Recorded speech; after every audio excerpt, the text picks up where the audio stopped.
All right. Sorry for a slight additional delay there, folks. It took a moment to get the streaming going again. But we are now all back, streaming live. And Mr. O'Neill, were we handing the floor to Mr. Anderson at this point? Yes, we are. I'll see you in an hour. Okay. Or two. Oh my goodness. Well, board members, as I shared earlier, a number of your questions I attempted to answer, but also was referencing the plan as well. And I hope you all have the plan in front of you. I want to first start off by thanking all the feedback we received, thanking those that provided us with the feedback that we received over the past several weeks. In particular, the Teacher Advisory Council, who I have the honor of chairing with Ms. Bush over this past year. I know Dr. Dorsey and President Savigny, you're on that as well. We received a significant amount of feedback from a number of stakeholders, which in many cases we went ahead and started integrating into the plan and this iteration that you're looking at right now. All the components, all the bullet points on that slide right there are what the Academics, Equity, and Accountability team have been responsible for leading. I do want to go ahead and say I want to thank all of our instructional directors, technology, student services, all for their feedback in regards to making sure that we are thinking globally and holistically as we're developing our plan in our areas. A number of these are state mandated, and I'll be referencing those as I go through the plan, but I'm going to walk you through the plan right now, really starting with the idea of the instructional programming. We heard some feedback earlier from some of our folks at public comment saying that, well, this wasn't in there, that wasn't in there. And in particular, I'll use the example of arts education. As a proud husband of a high school art teacher, I can tell you that we've thought about pretty much everything when it comes to instructional programming. As Mr. O'Neill had referenced earlier, we will be and many times using instructional guidelines because the plan itself is more of a high-level look at what we're trying to do. We'll be providing additional guidelines for teachers and administrators as we move forward. The one piece that I do want to talk about, and we'll get into the different models once again, though, is we are required by the state when we return to conduct returning assessments, diagnostic assessments, and we have a plan at the elementary, middle, and high school. The purpose in doing this is we know that we haven't seen some of these students, literally haven't seen some of these students since March. And so when we return back to instruction, one of the most important things we can do is to identify where our students are so that we can teach them. And quite honestly, we know that they're going to be all over the continuum. So we do have recommended assessments, formative assessments for the most part for our students, and assessments that our teachers are familiar with. In some cases, we will be using more diagnostic types of assessments, norm pieces, like the idea of some of our reading assessments, the reading inventory, those types of things at the high school level. But for the most part, we're going to be empowering our teachers to go ahead and provide these formative measures to see where their students are. And fingers crossed that we're able to do this face-to-face at some point when we're in front of our students. So, Mr. Anderson, before we go on from that piece, because that was one of the things that grabbed my attention very early on in the document, was the fall assessments and the need to do those. I completely agree that that we need to do those. But you were saying that are they going to take the form of the typical CBAs and SRIs that we do, and would they be what we would have given at the end of last year is what we would be giving at the beginning of this year? Yeah, so it'll be what we'll be historically providing students at the beginning of the year. And you used the example CBA, and that is part of our guidelines, and we'll be having that narrative put together to better share with our teachers. But yes, what we're really interested, obviously, is learning lost, right, or potentially things that may have been missed in fourth quarter. But we want to go ahead and provide some sort of uniformity and consistency, I'm going to use over and over again, that our teachers are familiar with. They're familiar with those assessments. They're able to use those assessments. And the most powerful piece of an assessment is being able to use the data to drive the instruction. So we want them to have some familiarity with what they're using. Other questions about that? So I guess, I mean, we typically have a CBA both portions of the year, right? So we give a CBA early in the new year, and we also give a CBA later? Yeah. Towards the end of the year, in addition to Park, that we don't have those results from last year, right, because those were waived. So which version of the assessments would be given in the fall? Would it be what we would have anticipated providing in the spring of last year? No, right now what our thinking is, and again, I can turn it over to Angie to give you more an explicit answer, but what we're thinking is we were going to go ahead and assess our students as we would in a normal year. Okay. We want to see where they are, where they're entering that enrolled grade level. Angie, did you want to share any more about that? Stephanie Dale and Pam Myers both are working very hard to identify and lay out a plan for each grade level at the elementary level, what assessments will look like in ELA and humanities.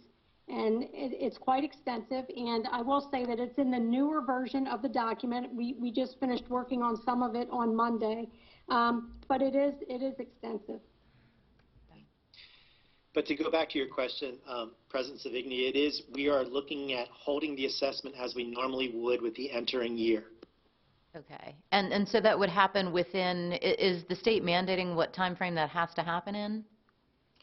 Right now, they're not. Right now, they've asked us what we plan to do. So far, we've received the green light. Each system will be responsible for identifying their own assessment measures. Is there any way to do that sooner rather than later? I mean, is that something that we have to wait for the school year to start, or is it possible to assess kids like the last week of the summer, or is that a terrible idea? Well, I don't know if it's a terrible idea. I know there's some school systems that we're looking at, like the kindergarten assessment, and potentially assessing kids before they arrive. The problem with that, obviously, is that there's windows of norms on certain assessments when they must be given. And so a lot of them are also age-specific assessments as well. It would be pretty difficult to do that. I do want to say that I think that if we do it at our typical time, which I believe our content supervisors are looking at, and I think that's appropriate, it provides us with the current information that we need to deliver the grade level specific curriculum. And that's what it's all for. It's not an event. It's something that's supposed to be driving that enrolled grade level curriculum also in that instruction. I guess that's why I was thinking, sooner rather than later, because we do need that information in order to drive the instruction. Right. Typically, what we're expecting and what we're hashing out right now is that it would be delivered in September.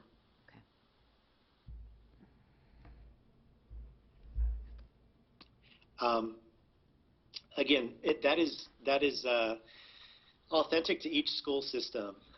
As we move forward, when we're looking at the different instructional models, we spent a significant amount of time this evening on the Stage 2 hybrid model.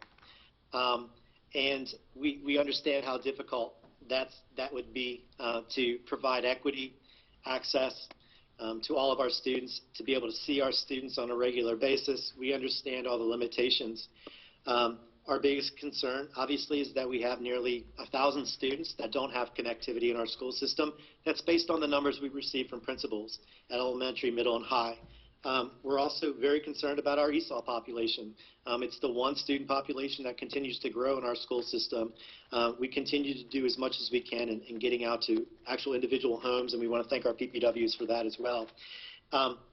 When we start looking at the different stages, if we were to provide a total virtual solution, I think everyone can see that although not ideal by any means, it's a way that we can connect with students on a daily basis, all students, whereas if we get into a hybrid, we know that we're going to see half of our students 2 days a week.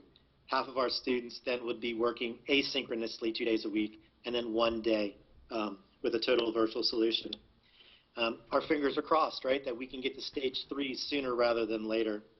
But what's most important is that we're very aware of the limitations, and our job this evening is to present the board our plan, but also the limitations that come with each stage. As we get into the instructional environment, a lot of your questions were focused on that this evening. We are going to continue with Google for Education. I do want to say that as we implemented our continuity of learning plan, over the last several months of the school year, what we heard loud and clear from over 6,000 families and over 1,500 teachers is that we needed to provide more synchronous opportunities. If we're going to be in a virtual situation, whether that's 1 day a week, whether that's 2 days a week, or whether that's all 5 days a week, synchronous instruction, video-based conferencing needs to happen on a regular basis. And that's what we heard. That's the positive feedback that we've heard from this summer virtual learning recovery, is that parents have been very pleased that their children are seeing teachers on a regular basis. The second piece that we heard from our community as well as our teachers is that feedback is essential. If a student is asked to complete assignment, then the feedback in regards to the assignment is essential, since we know that our parents are working with the children each day. The next thing that we heard was grading is essential. We need to keep kids motivated. We need to keep the momentum moving forward, and we need to make sure that we are following, and it's found in our instructional programming, the guidelines of our grading system, our grading policy in CCPS, which we are planning to do. And then finally, attendance. Ms. Battaglia brought it up earlier.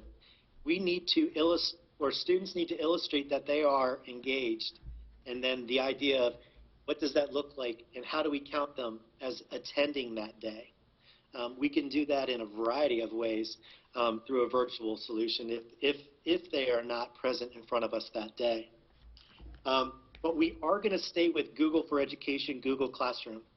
This is something else that we've heard loud and clear from our families and our teachers. We're just getting familiar with it. We stood it up literally in a couple of weeks, and we were able to get better at it as the spring went on. Let's continue with it. We know we want to go the direction of a learning management system in the future, and we're still preparing ourselves to do that with Schoology. But for the fall semester, we are not planning on implementing Schoology. It is too much for our teachers to learn something new, for our families to learn something new. And so our virtual platform, our online platform rather, will be Google for Education, Google Classroom. And Mr. Anderson, I think that I'd like to make an additional comment on some of that as well. Like, I agree. We did a phenomenal job in the spring in terms of how quickly we were able to get things up and running and pivot to a 100% virtual world. And I don't have enough good things to say about our teachers and our staff and how they made that happen. So kudos to everyone. And I think we were ahead of the state in a lot of the things that we were doing, the counties around the rest of the state. So again, kudos. But at the same time, I want to say that what we did was woefully inadequate as a longer-term solution as well for the fall. So we have so much more to do, and it's really good to see that how far down the path we are of what else we need to do in terms of professional development for our teachers, and that we do have to have significant live instruction, because I will say that, that we had a lot of inconsistencies across the county. My son, for one, didn't receive a single live instruction during the 12 weeks that we were out, and those are the kind of things that can't happen. And so I'm glad to see that we're striving for consistency, and we're striving for prescribing very specific amounts of synchronous instruction virtually. So yeah. I appreciate those comments. It was imperfect. We were very much trying to keep things afloat. We have spent significant amount of time and hours preparing and providing in not only for our virtual, but obviously for the hybrid. Whatever the virtual experience is we will have expectations as we should moving forward. We also heard about grading and assignments. A lot of feedback there. Through Google, we'll be able to provide now point value assignments assigned through Google Classroom, assignments counting for grades that can be added to our Teacher Access Center so that we can function more like we do if they're in front of us. We're going to be providing Google's Guardian Access. A ton of feedback that I received from families was that they just wanted to be communicated with in regards to what's going on in the classroom. Guardian Access provides families with regular communication with a summary of student progress on a regular basis. That is huge, so that families aren't at a loss of how's my student doing if we are in a virtual experience. In addition to that, I just want to commend the technology department. We're moving forward with the idea of class rostering and the potential of taking attendance as one way of taking attendance with Google Classroom, and basically syncing from eSchool Plus, and our students will find their class when they log in, essentially, or the course that they're taking, and the students will be enrolled in that course. That is these are huge steps that we did not have in the spring. If you get into the other pages where it's really broken down with assignments, grading, engagement, we're going to be creating specific guidelines with all of this work. There's a ton of conversations going on, but in a virtual classroom, 20% of the time should be synchronous instruction. We do know it doesn't substitute being in front of a teacher. We know that. You'll never be able to substitute a quality classroom teacher with an online virtual approach. However, we do know that 20% of the instructional block should be synchronous. It should be video-based, with an opportunity for kids to be able to ask questions to the teacher. That alone is a huge step in the right direction. As I mentioned earlier already, that's what we've heard the positive feedback about summer recovery. Workload. We heard loud and clear that some of our students were sitting in front of a computer for hours. That's just not acceptable. What we do know is that, at the elementary level, 120 minutes of academics is appropriate. So within that, you do have some synchronous time. It's usually, again, it's about 20% of the time. But if our students are working at the elementary level, more than 2 hours a day, then we as schools and as leaders need to be having our teachers communicate with one another to make sure that we're not overloading our students. When we get to the middle school, 240 minutes a day is what the literature is recommending. High school, 330 minutes a day is what the literature is recommending. This is the amount of time a day a student's working. This is not the amount of time a day a student is online working in a synchronous environment. Mr. Anderson, can you provide some backup? So we've heard you say now multiple times about the 20% synchronous percentage. What is the rationale behind the 20%? Like, that actually feels very low to me. Right. So I think what you heard tonight, and a lot of the concern and what the literature is saying, is that we don't want kids to be living on a screen all day long, especially at the youngest ages. What we do know is how difficult, virtual learning is anyway, even as an adult. But when they're younger, yeah, we want them to go on to maybe to get their assignments or maybe to get a mini lesson. I think the difficulty is that we don't want our students to be spending 2 hours straight on a device. Right. So I guess, so when you say the 20%, so if high schoolers are supposed to be doing 330 minutes of work, is that the number that you apply the 20% synchronous to? In this particular case, yeah, you can, right? So what we're thinking is that when a student, and as I mentioned earlier with the high school schedule, if we are in a virtual environment, the example schedule that we provided, and again, we've talked with content supervisors, we've talked with principals, is that we would expect a normal schedule to take place on that day, and we would expect out of that, I guess it's 86 minutes, that 20% of that time could potentially be synchronous instruction. So the teacher can go ahead and do some direct instruction with the students, and then the students can then have, you do the math, we'll call it 40 minutes or more, to go ahead and work independently on the task or based on the lesson that was taught that day. I really appreciate the built-in responsibility and accountability as far as the student work and assignments are concerned, because I had heard some folks or some students saying in the past that even though they were doing well in school once they heard it was just pass-fail. That didn't inspire them to work any harder. So again, this really does have some built-in accountability, and it's good to see. Thank you for sharing that, Dr. Dorsey. That was one of the things that we knew that, you know, the truth is folks are motivated. Many folks are motivated by grades, right? And so there were certain expectations we could hold our students and our teachers to when this was all very new. But now we're going to be spending significant time, you know, over the month of August providing opportunities, as well as our return, our pre-service weeks and those types of things, really trying to equip our teachers to make sure that they are in a position to hold their students accountable and our students can be getting the work done. Yeah, I would like to, board members, I think everyone's in agreement. I mean, the grades, I think we're all wholeheartedly behind the accountability measures and the grading system that needs to be in place. Absolutely.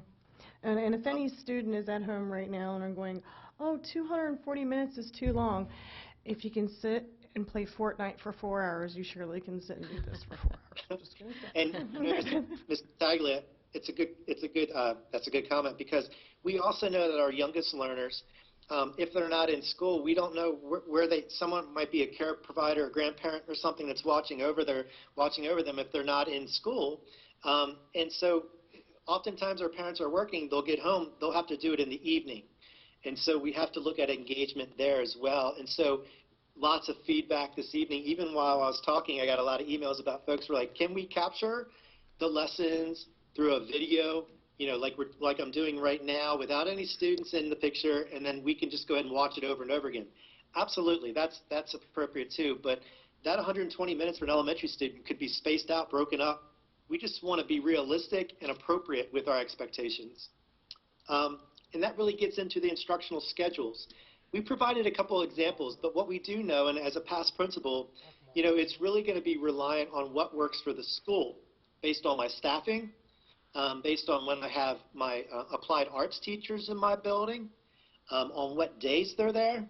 And so what we are envisioning is that at the high school level, we will follow the mod schedule, very similar down to the time block. Mr. Kyler asked that earlier. Really, we would run a similar day schedule, and potentially that synchronous instruction would happen at the beginning of the mod. And then students would have time to be working independently and then log back on to the next teacher's Google Classroom. At the middle school, we know the schedules look very different. It could look lots of ways. What we do know is that we're proposing potential amounts of time. In some situations, it may be that math and ELA are on Monday, and maybe on Tuesday it's social studies and science. You know, it's really going to be up to the school on how that comes out and how that works out based on their staffing and based on their classes. We'll be here to support, to provide recommendations, but again, we want to empower and provide the autonomy to our principals and our teachers to make that best decision based on their school. Another huge piece, and I know Ms. Herbert, this is dear to your heart and we talk about it often, is our CTE programming. You know, it's going to be very difficult if we're in a total virtual solution. I'm going to tell you that right now, and that's why I was saying we need to lead many times with high school so we can continue to provide these very, you know, complex solutions to complex issues. And kids need to get hours. They need to make sure they're fulfilling certain requirements that can't be fulfilled with an online platform. So, you know, the plan that we have for you there, and Mr. Eccles has been working, you know, with his counterparts across the state, is how we can do that. I know this summer, some of our kids, because they're getting their experience and their practicum hours, they're actually in the work environment right now, and we got permission to do that from their families. But I'm going to share right now that's going to be very difficult if we're in a total virtual solution. Moving forward, also, do I have any questions before I get into special education? Do you think that if we could pick up some more internships for those career and tech students in the fall? I know it's hard to get them anyway, and now we need even more. So I'm very concerned on being hands-on. I know that the carpentry teacher was out in the woods and doing videos and cutting trees down and making things out of it. And Mr. Blizzard, I know he was doing things that, that they kept in touch with. But they definitely, you need to, if you're in the laying bricks, you can't do it watching TV or a video. You need to get down and learn how to make the mud properly and how to lay your brick and level and all that. So Yeah. just So there's, as I said, there's a ton of discussion going on how we can do that. We're collaborating with local school districts on, what are some ideas we could be thinking smarter together. As I mentioned, we are getting out into the field right now with parent permission. I don't know, Ms. McCausland, or if you wanted to chime in and provide any other examples of how we potentially could provide alternate solutions or remedies. Yeah, so Mr. Eccles continues to work with his teachers, and we're hoping that, maybe if the opportunity presents itself, that we can get the CTE kids or the Career and Tech Center kids, in an alternate setting before school actually starts to work with them a little bit early and give them those experiences. But as Mr. Anderson said, we continue to explore all pathways to get students in. We know that it's important, and I can tell you that the state has changed for many of the programs the number of credits required to complete the program, so students can meet the graduation requirements. But our plan is our Career and Tech Center is a lot different. We really value the hands-on experiences in the labs and in the work and then the workplace for the kids. So we want to keep to our model as much as possible. Yeah, I just know that I know the cosmetology students need to have so many hours, but they could come over and cook for us right now if they'd like to. We'll be able to provide additional updates to the direction, but our partners have been amazing in providing us venues, if you will, throughout this summer.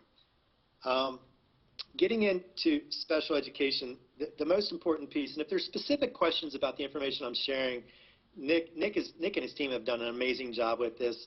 The most important thing that we have to remember is that we're going to be following the provisions of IDEA and the COMAR regulations in order to provide FAPE. And that's probably the most important thing that we need to continue to remind ourselves, is that is paramount. The plan in the special ed area really does focus on the three stages and the recovery contingencies. As you look through the plan, you can see that the recovery plan has general considerations. In a few minutes, you're going to hear about our equity plan. You're going to hear about, in regards to the considerations, the role of the family. We've heard a lot of feedback and a lot of concerns from our families of students that are receiving special education services, rightfully so. This is a big concern of ours too. A lot of things are very difficult to do. It's often difficult to provide an adequate IEP when you don't have the kids in front of you, and that's one of the reasons why we went with the ICLP over the spring semester. We need to make sure there's effective integration of technology, whether that's our regular technology or augmentative devices that are found in the IEP. We've heard this over and over again. I've heard this from Board Member Battaglia, who I know is a huge advocate, is the social emotional well-being of our students. A lot of our students are dealing with severe anxiety issues. They're missing their friends. This is very difficult, and that's something that's very much on the forefront of our minds. Operationally, the list is long. Our infants and toddlers program is something that we're keeping, again, on the forefront. Related services. A lot of our related services are contracted out. We're looking at the idea of PT and OT services, and how's that going to be delivered? And how do you deliver that virtually? Transportation is a huge piece, which we're going to hear about later. We know that we're working with our non-publics right now. We're getting some students this summer in non-public environments, getting our students bused there, and we thank our operations team for that. But also we have our secondary transition kids, students, and we're not really kids, but students, and we're trying to continue to figure out how we can work with our community partners to provide those experiences for those students. Mr. Anderson. Yes, sir. The non-public, have they gotten a lot of the restrictions that we've gotten, or are most of them small enough with numbers of students that they can get around it? Are they still functioning pretty well? You know, I'll let Mr. Shockney respond to that question, Mr. Kyler, because I know he's on the call right now. But I think that generally speaking, I think you're probably going down the right path there. The numbers that we're transporting are very few. But Mr. Shockney, do you want to respond to that question more in-depthly? Sure. Good evening, board members. Mr. Kyler, to answer your question, yeah, the nature and structure of most non-public centers are in a very small staff-to-student ratio. So they were very equipped to start to do some of this. And we have about 3 of the 19 non-public centers that we utilize that are now starting to transition to some in-person service delivery to some extent over the summer. But again, the structure of those environments are a little bit different than ours, especially just given the staff-to-student ratio. So it's helped them a little bit be able to do that. So they're starting to at this time. Thanks. This is Rochelle. I understand a lot of them have been doing the virtual learning, however. The majority. No different than the public schools. Correct. 'Cause of the 19 centers that we utilize, 3 of which are trying to do something of a blended approach with bringing students in. The other 16 are still doing virtual. Yeah. So as the plan indicates, you know, the IEP meetings will be paramount as we move forward for a number of reasons. Obviously, we need to make sure there has been a long time since we've sat in front of our students. We need to make sure the IEP is appropriate. Quite honestly, it's been several months. So with that in mind, IEP teams are going to have to be working with families if amendments need to be done. If we're in a total virtual solution, obviously the ICLP will be back in play, and we'll have to revise that and look at what was in place last year and is still appropriate this year. And something that we're working on right now with conducting our assessments that are necessary to make sure that we're getting those done. Mr. Shockney and his team have been working with our operationals and facilities folks to line up space to have kids come in over the summer. I know that's really going to be, the month of August is going to be really when we're spending a significant amount of time conducting the appropriate and required assessments of our students by law. So that's something that we've spent a lot of time setting up the parameters to make sure that's successful. Compensatory services. In order to provide appropriate compensatory services, we really need to have an IEP meeting. Essentially, under IDEA, compensatory services are a remedy for the loss of free and appropriate public education. And that has to be determined by the IEP team. So we need to reconvene. We need to look at where students are. This goes back to President Savigny's comment about the assessments and how important they are to get those done sooner rather than later. And so compensatory services, once we determine that there is a need for them, they have to be outside the regular student day. Now, we have some time, Mr. Shockney, correct me if I'm wrong, but we have, ultimately a year to provide those compensatory services, so it could very well go into next summer. Is that adequate? Correct, if not a little bit longer. MSD has identified in some of their guidance that typically we would owe a compensatory service within a calendar year of it being determined, but due to COVID-19, it may take longer than a calendar year to be able to provide those compensatory services. And this is Rochelle Eisenberg. I think instead of calling it compensatory, let's use the term recovery. Compensatory implies that we did something wrong. We didn't do anything wrong. Sure. In the document, recovery. yeah, in the reopening plan, I've referred to it as recovery/compensatory services. Yep. The last piece that is most important, we talked about this earlier, and is our students with complex underlying health conditions. And we will have students with medical needs that may prohibit a return. And what we're figuring right now is what is an appropriate learning environment look like for those students, so that we're providing essentially a free and appropriate public education for all of our students. And this is separate from home and hospital, so that's something that we also wanted to make sure that's very clear in the plan. Nick, did you want to talk any more about that? No, I mean, we know that that some of our students, especially with pre-existing conditions or that have very sensitive health needs, we want to be able to accommodate those, and we will work with families should that be the case. And as we will with all of our students, we're going to need to convene either through an IEP meeting or outside an IEP meeting if we can come to agreement as to what those services and supports will look like. It will be, as we do with everything in special education, it will be individualized to the student based upon the stage of recovery that we're in. Thanks, Nick.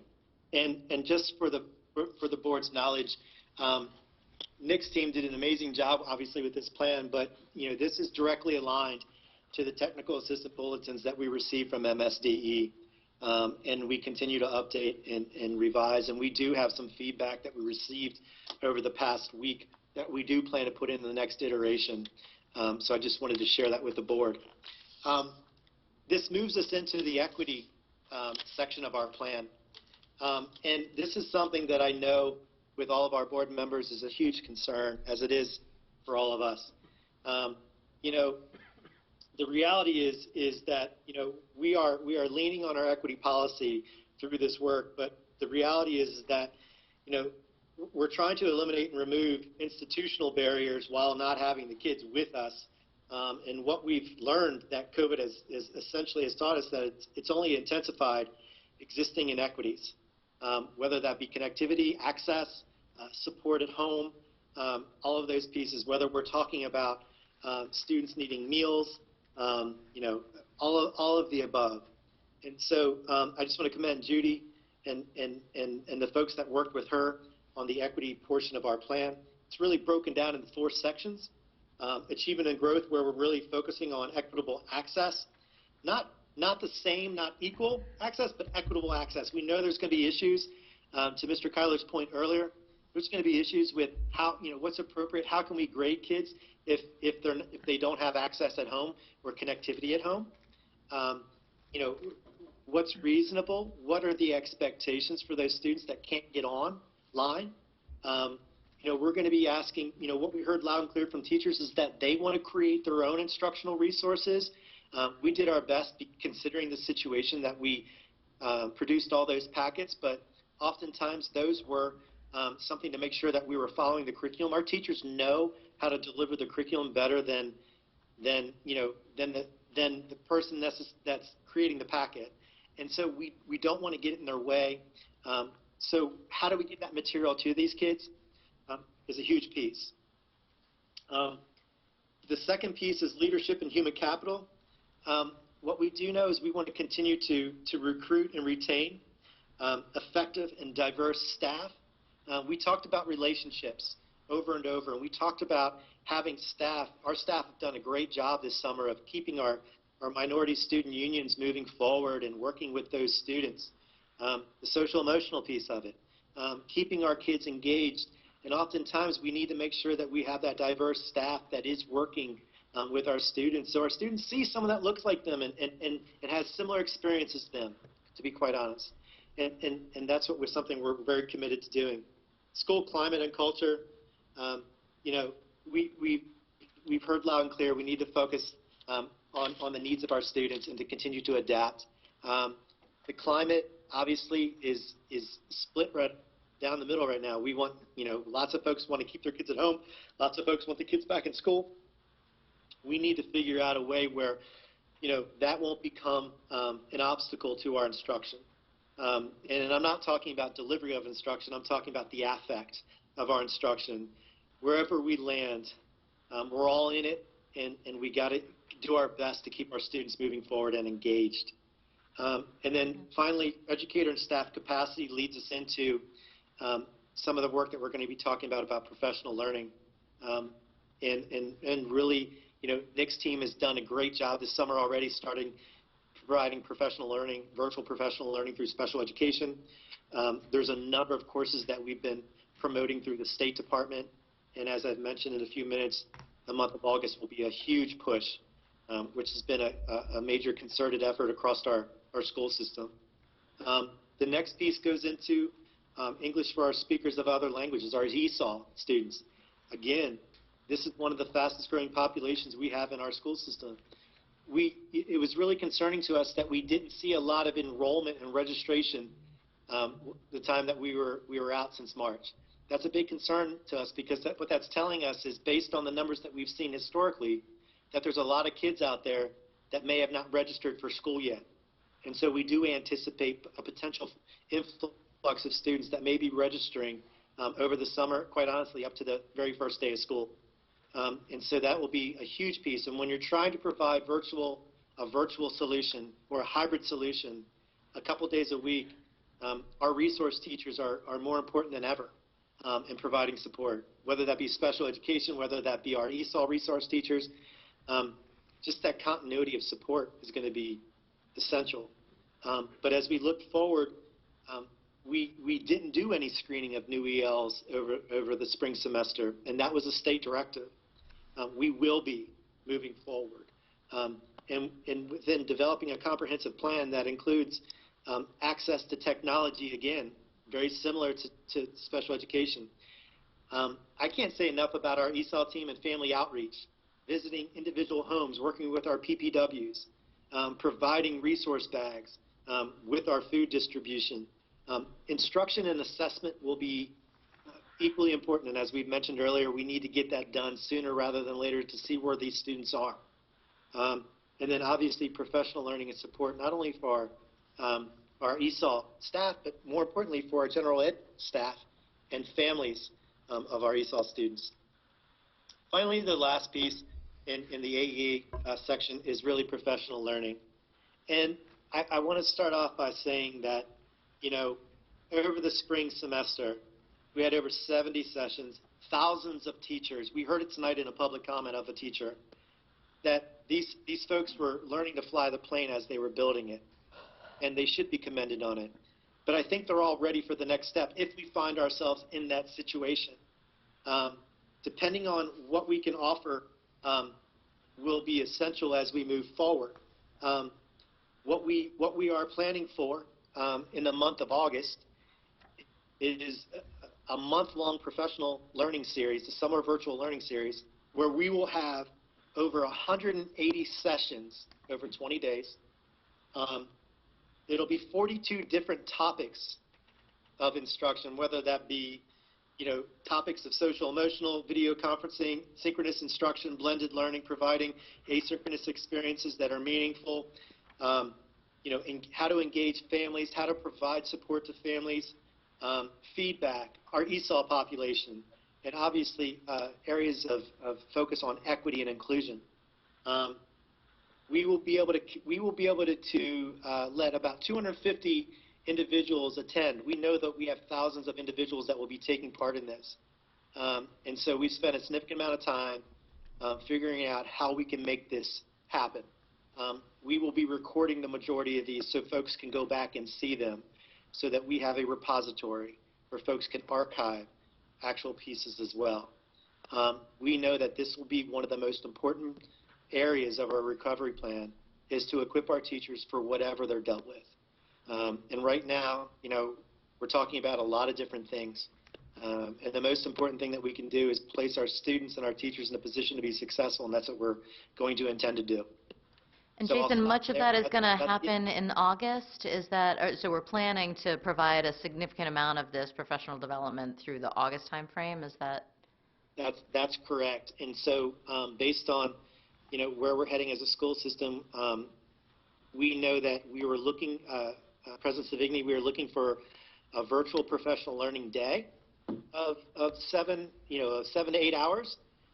What we're proposing now to accommodate our teachers, the thousands of teachers and instructional assistants also will be invited and learning side by side with teachers, is that we're going to offer it through the entire month, where folks can go ahead and sign up and for 7 hours, and then with a 1-hour reflection piece that they will submit to their building level administrators. The idea right now is the plan right now, to show that they're accountable for their learning, so they're not just pressing play or sitting, that we really do want this to be meaningful, and we want them to take advantage of these experiences and to become a better instructor in a blended learning environment, because that's the reality as we're moving forward.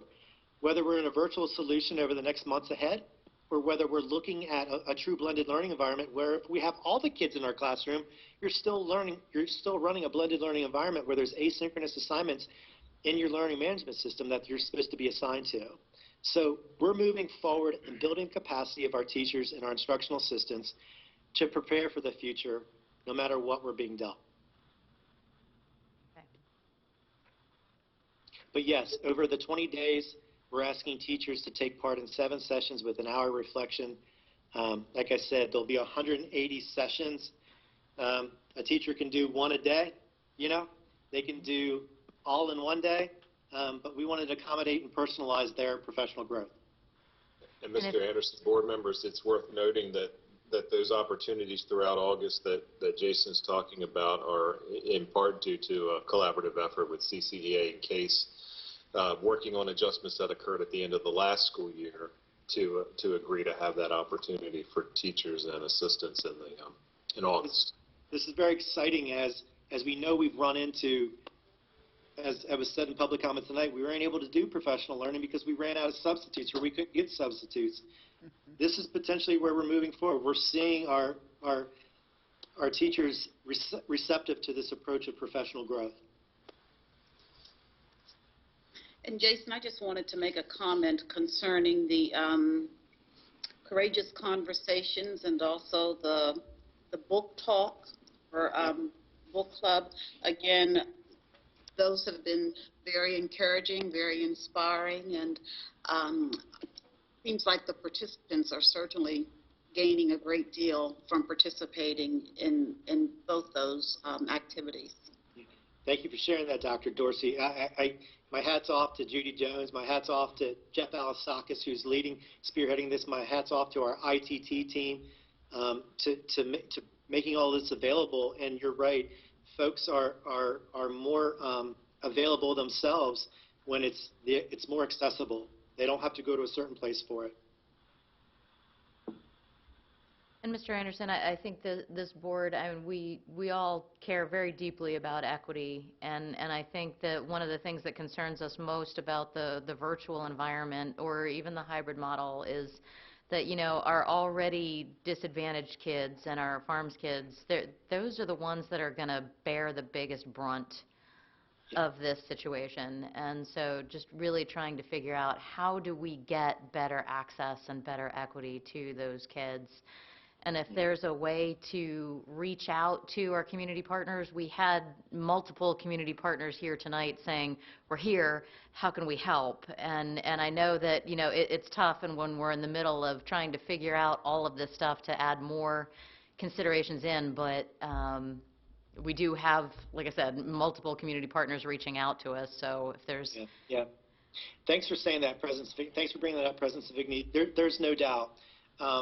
You know, as you heard earlier, we're looking to invest in devices. We're looking to invest in hotspots for connectivity to eliminate that digital divide, no doubt. But I also want to commend, like, one partner, specifically our Boys and Girls Club. They will be open. Their plan right now is to be open during the day, whether it's a stage 2 hybrid model and students can't be in school, where they could potentially attend the Boys and Girls Club. And we've worked really closely with them, and our content supervisors have done a great job of sharing our curriculum, resources, where kids could go ahead and access material there too. Our libraries have been outstanding partners as well. And so you're right. We continue to look and think innovatively to remedy some of the divide and the gap that we see. I would suggest, too, that we not forget about some of the churches that had also offered some support to their students. Yep. Yeah, thank you, Dr. Dorsey. We received an offer today, and actually Marta Drody, the person that's been spearheading a lot of our partnerships and getting all that in line, just sent me some information today that we're going to explore. Okay. Thank you very much, Mr. Anderson, who chaired the Academics, Equity, and Accountability section for that overview. The next large section of the draft plan is the schools, and I've lost control of the, there we go, is the school and student support section. Schools and student support section of the plan, which was chaired by Mrs. Cynthia A. McCabe. I will be sharing the schools and student support section. Some of the information in this section has been reviewed already in our meeting. Some was reviewed in our general conversation, and then some was presented in Mr. Anderson's work group's plan, as there was some overlap between the two work groups' plans. Before I get started, I just want to thank the directors that got together and put the plan together, as well as the building level administrators who gave information and feedback along the way. Starting out with the schedule for reopening schools, this is a section that we've already discussed in depth. We're talking about either a hybrid model, an AABB, or we're talking about a 100% virtual approach to September. Moving on to staffing to support reopening, this is where we get into one of our biggest challenges, and that is, in order to make the hybrid approach work, we need to have all or most of our teachers and instructional assistants ready to return in person. So the reason for that is that if we don't have all of our teachers or all of our assistants ready, we don't know that we would have the backup human resource power of substitutes in order to cover those classes. We were having difficulty getting substitutes back before March, and considering the pandemic, we believe that we will have even a harder time getting substitutes come September. So we're going to deal with issues such as teachers who are sick, who or cannot return for medical reasons, and we need to obtain those substitutes. We will also have to deal with staff members who have to quarantine because they've been around someone who was diagnosed with COVID-19. If a teacher is in quarantine, he or she could certainly teach online during that time if they weren't sick, but that would mean that any students who were in school for in-person learning, they would have to be out of school during that time and do all virtual learning. So, so the point there is that even if you have a system of AABB, that could change based on the availability of teachers. Then talking about support staff, we would really need our support staff not only to support our teachers and students in their instruction, but also to help us cover lunches and recesses in a hybrid model. Because we don't want students eating in the cafeteria, that's going to require students eating in their classrooms. And that will mandate extra supervision. It's easier to have everybody in a cafeteria and have fewer people providing supervision, but when you put those students back in a classroom with 4 walls around them, you need one adult in each classroom to provide that supervision and that support. So again, we would need all of our instructional assistants to help us provide coverage for recess and lunches. In fact, most likely we would need to hire more people to help us with that supervision. As far as students receiving special services, I'm going to skip that section because Mr. Anderson did a great job of going into those details in his plan. And so I'm going to move on to student mental health. As Mr. Anderson said, in August, we will be providing our teachers with opportunities for professional development. Many of those opportunities are instructionally related, but others will be mental health related. We're going to be providing teachers with trauma-informed professional development related specifically to COVID-19 and its impact on students, on families, and what our students have been going through since March, since they've been out of school. We're going to be teaching our teachers how to provide strategies for self-care for our students, as well as interventions to meet students' needs. And finally, we're going to be helping our teachers learn how to create a culture of safety for their students within a virtual context. So that's going to be the professional development that we provide for our teachers. Our school counselors will also be coordinating at the school level professional development as well as support for the unique needs of their school and their students. They will be meeting with individual students and with families to provide support for them returning in the fall. They'll be assisting with scheduling changes for students based on the delivery model that we end up with. And they can also be teaching small groups and classroom lessons focused on social emotional needs of students. And this can occur either virtually or in the hybrid model, either one that we choose. Our school psychologists will also be providing services that our staff and students will need.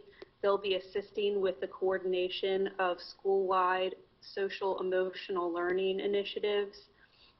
They'll be supporting students and teachers with implementation of student behavior plans if students are in school in the hybrid model. And then they'll also be completing assessments and providing counseling services and parent coaching. As far as our pupil personnel workers, they will continue to be that key, that liaison between family and school to ensure that our students have access to the instruction that they need. They'll be helping families overcome the challenges and barriers to student learning that they'll be facing. They'll be continuing to conduct home visits, transporting students when needed, and delivering food, clothing, supplies, and other things that our students and our families will require when we open back up in either format.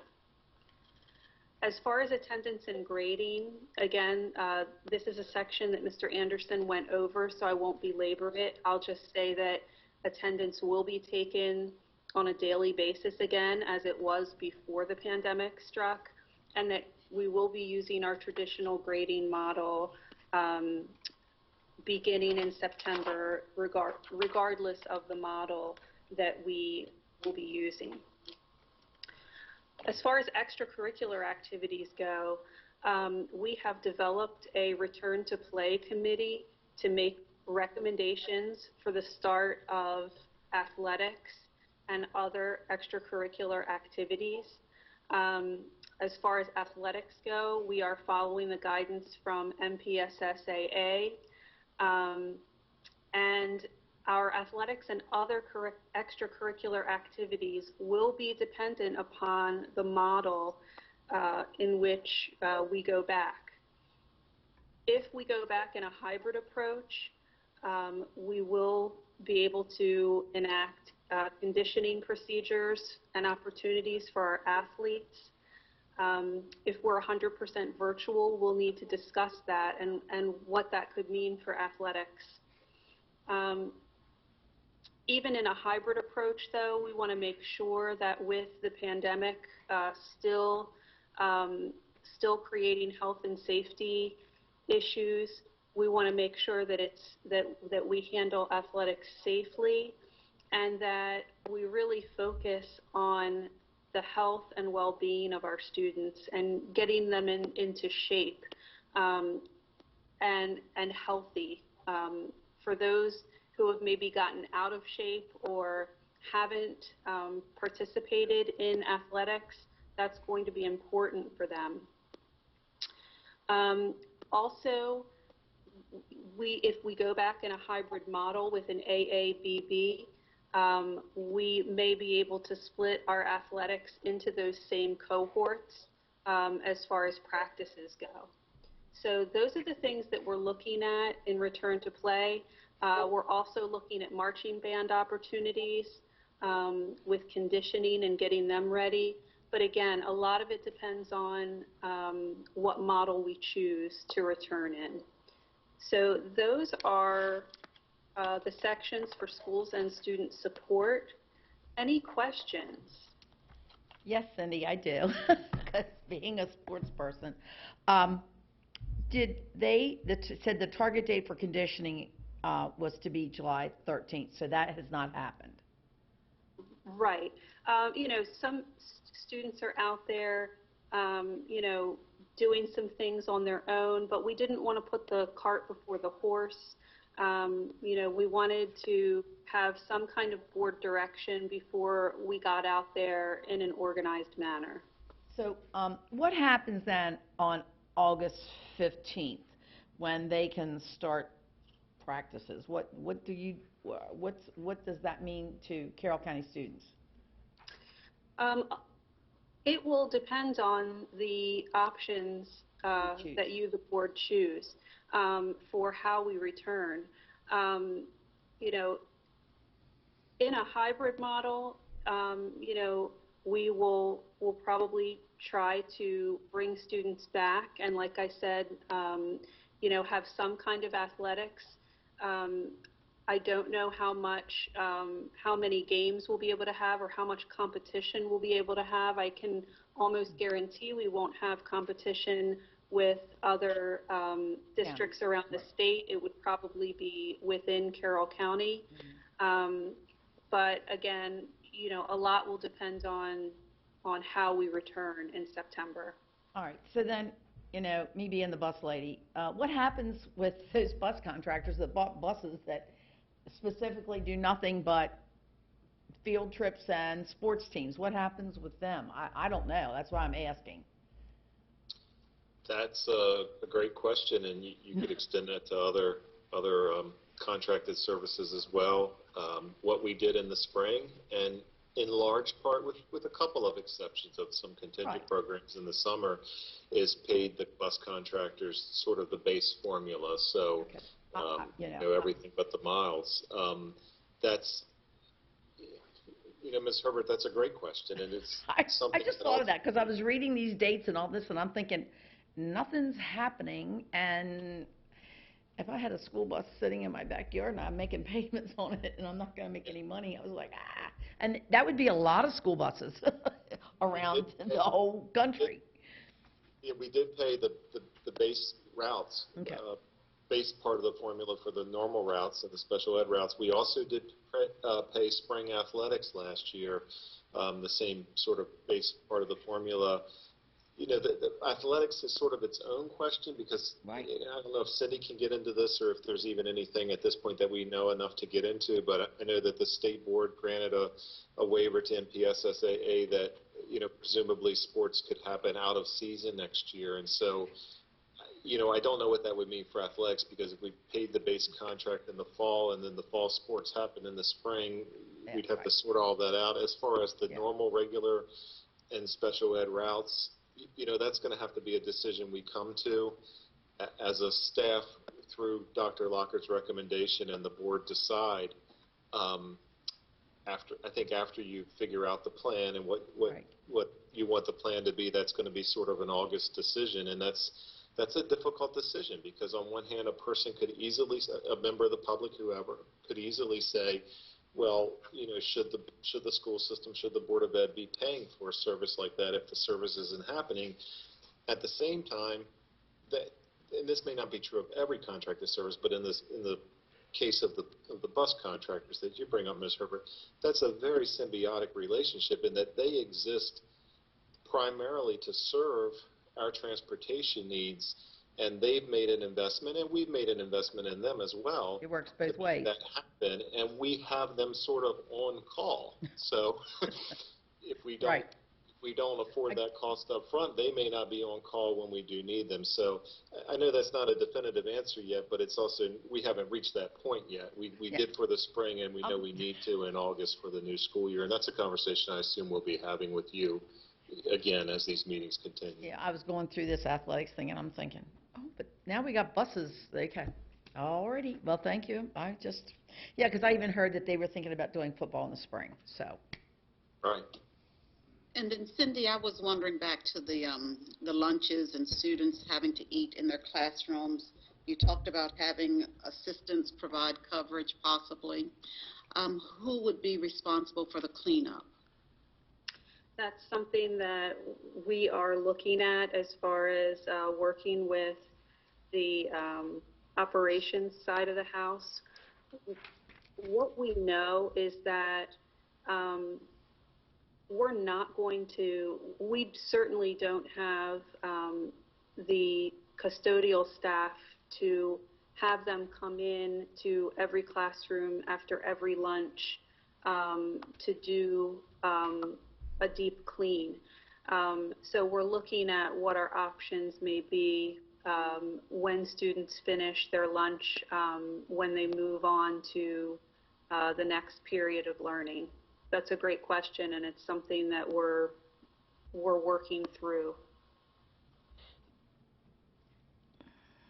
And Cindy, when you were talking about professional development, I guess you and Jason both talked about pieces of professional development, but one of the things that worries me about a potential 100% virtual model, amongst many things, though, is that in the spring, one of the things that we had going for us is that the teachers already had relationships with their students, right? They already had the kids physically in their classrooms for 6 months or so.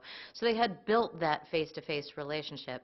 When you start a new school year out of the gate in a 100% virtual model, the teachers are going to be seeing these kids for the first time online. It's basically going to be a name on a computer screen, right?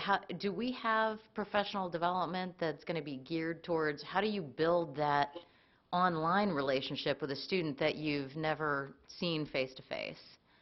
Yes, that will be part of the professional development that we give to teachers that deals with creating a culture in a virtual learning environment, a culture of safety, a culture of relationship.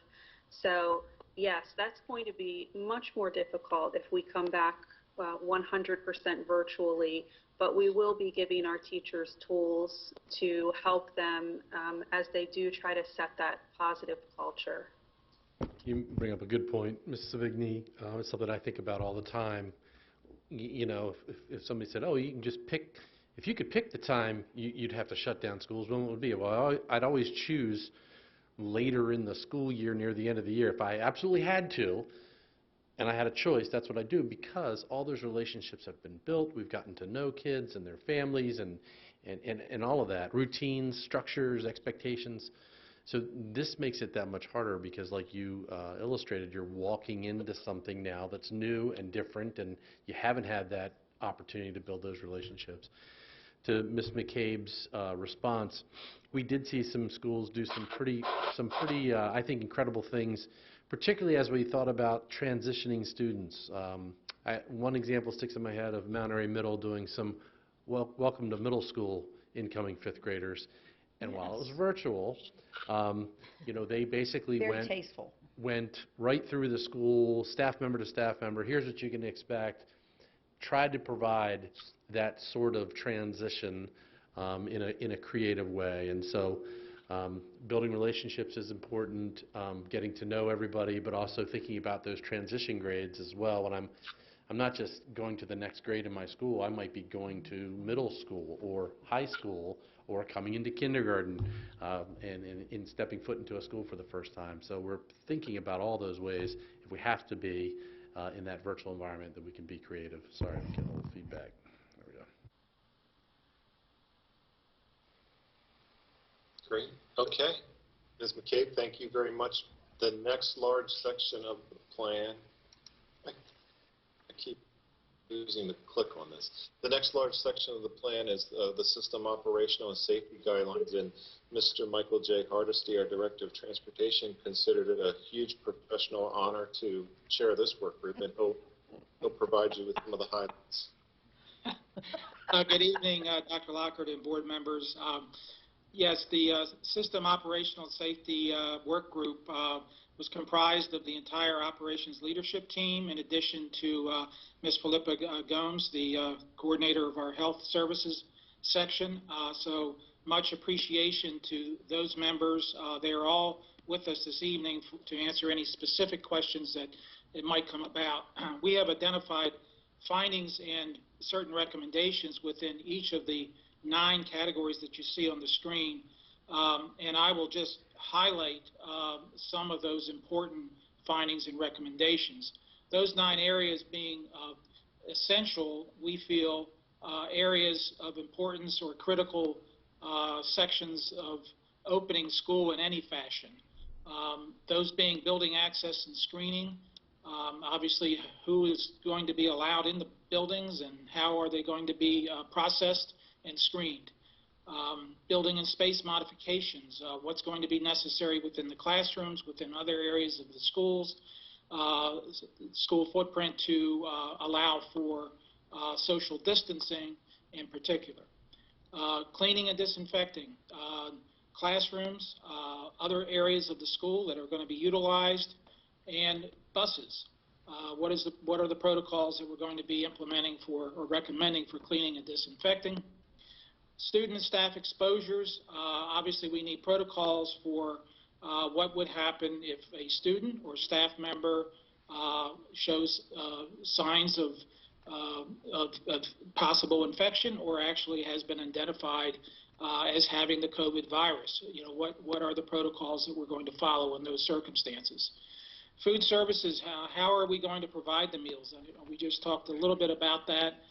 There's lots of discussion that we've had in terms of how students would access the meals, whether going to the cafeteria would be wise with the social distancing requirements, or actual serving the meals, having the meals brought to the classrooms, and all the logistical issues that involves.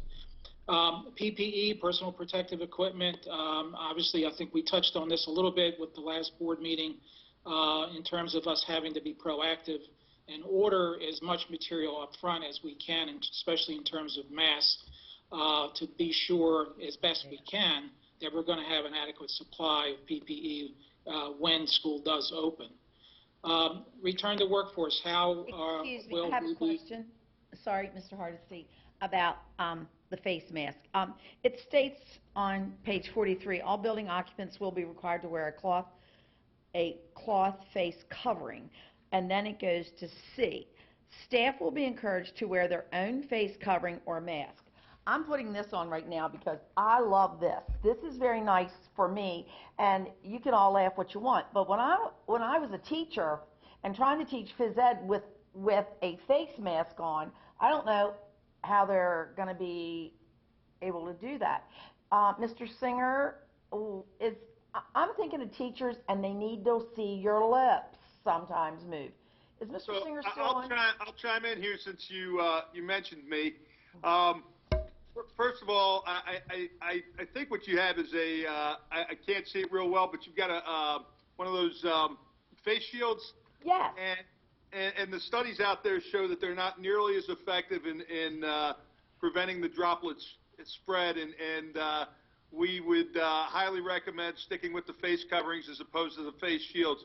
In the retail stores and whatnot, we're allowing people to use face shields, but they're still required to use the face coverings if they're doing that. The face shields are mainly there to protect your eyes and would protect if you sneezed or something in the same way that a plastic barrier would work, but it's not nearly as effective in preventing the droplet spread as a cloth face covering. And you know, if there's concerns about people being able to view somebody talking, we've had this issue come up in another number of other types of organizations that we've dealt with, and there are face masks that are out there where essentially they cover the entire nose and chin area like we would want with any other face mask, and they have a clear, I guess, compartment where you can see the person's lips and they're specifically made for that purpose of being able to lip read or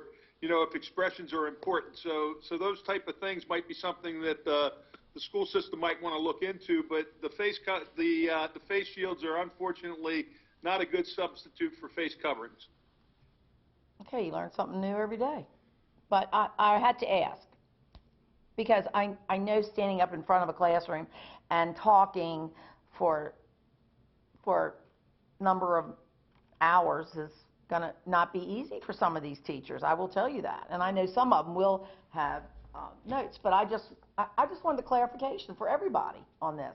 I'll say a public comment. Some people, it was hard for me to understand what they were saying when they had their masks on. Yeah, and I watched them, and they were like sucking in their face mask and back out. So, okay, well, thank you. We need to know this. Well, Mr. Singer, well, since Mrs. Herbert already bugged you, Yeah. in here this also has the children under 2 years don't need a mask. Is there any talk of second grade and below, elementary and below? Is there any talk of while elementary kids are sitting in their seat, they take a mask off and not wear it 6 hours straight? Is there any age limit for that, or is 2 years about as good as it gets? Well, I think the problem that you guys are going to face as a school system with your wanting to have the kids in school, half of the kids one day and half of the kids another day, is you really can't meet that 6-foot social distancing requirements in your classrooms.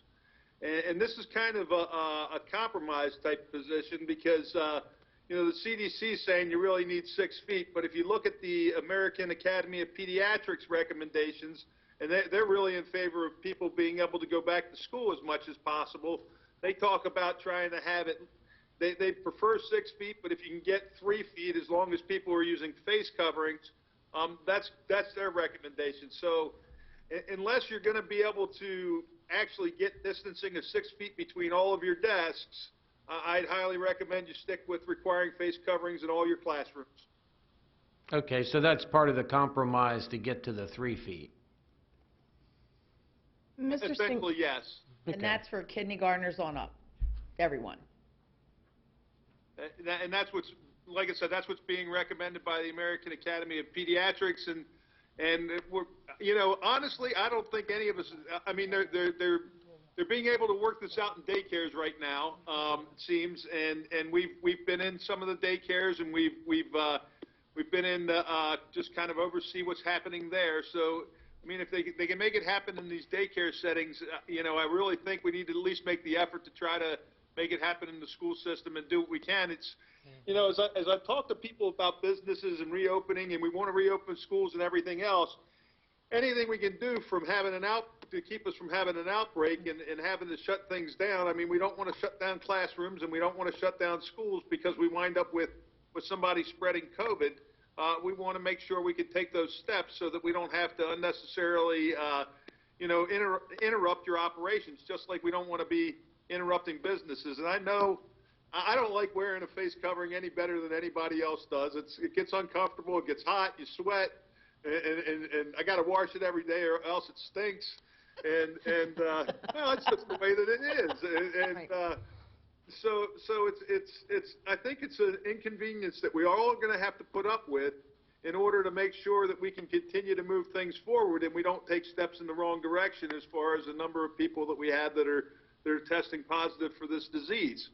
Mr. Singer, now I did see a report yesterday, and it was from a doctor in Johns Hopkins. It was regarding the face coverings, the shield like Miss Herbert had. One of the things that they were talking about is for children it's a good idea, particularly the younger ones. This way you're not constantly, or even anyone for that matter, you're not constantly, your mask falls down, you got to pull it up. Your mask falls down, you got to pull it up. Well, the thing is also once you start touching your face mask, you need to wash your hands because now it's contaminated. I think younger kids, the face shield, I mean, this is just my thinking as well. The younger kids, it would be beneficial for the face shield because then they're not playing with their face as much. Is that something that we could possibly look into doing just for the younger age, the K through 2? Well, I think ultimately, you know, I'm going to give you my recommendations as your public health officer.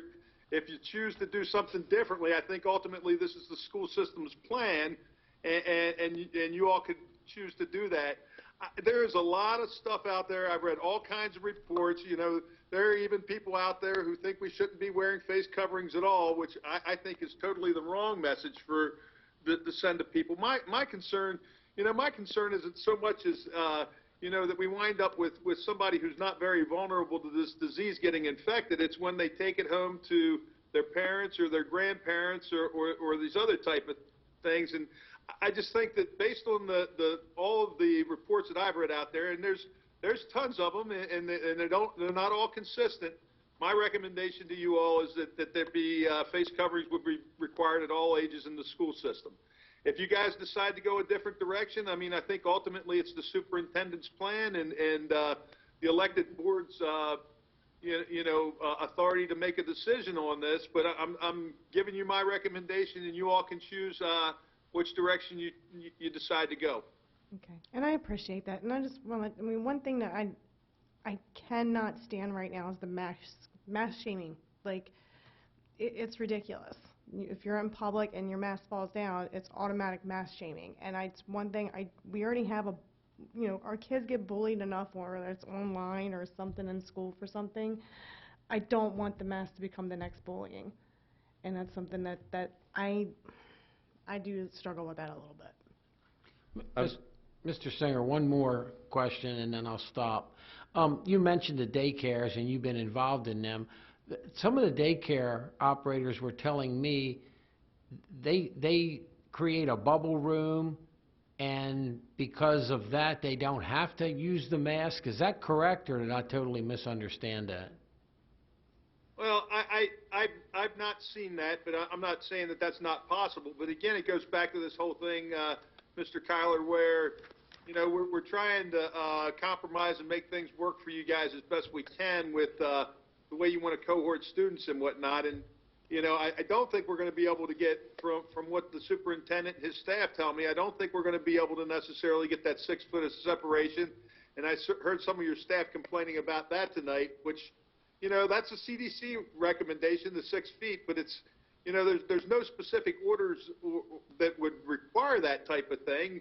It's just the CDC guidance. And I really think if we can't meet that distancing requirement, our next best alternative is for folks to have the face coverings.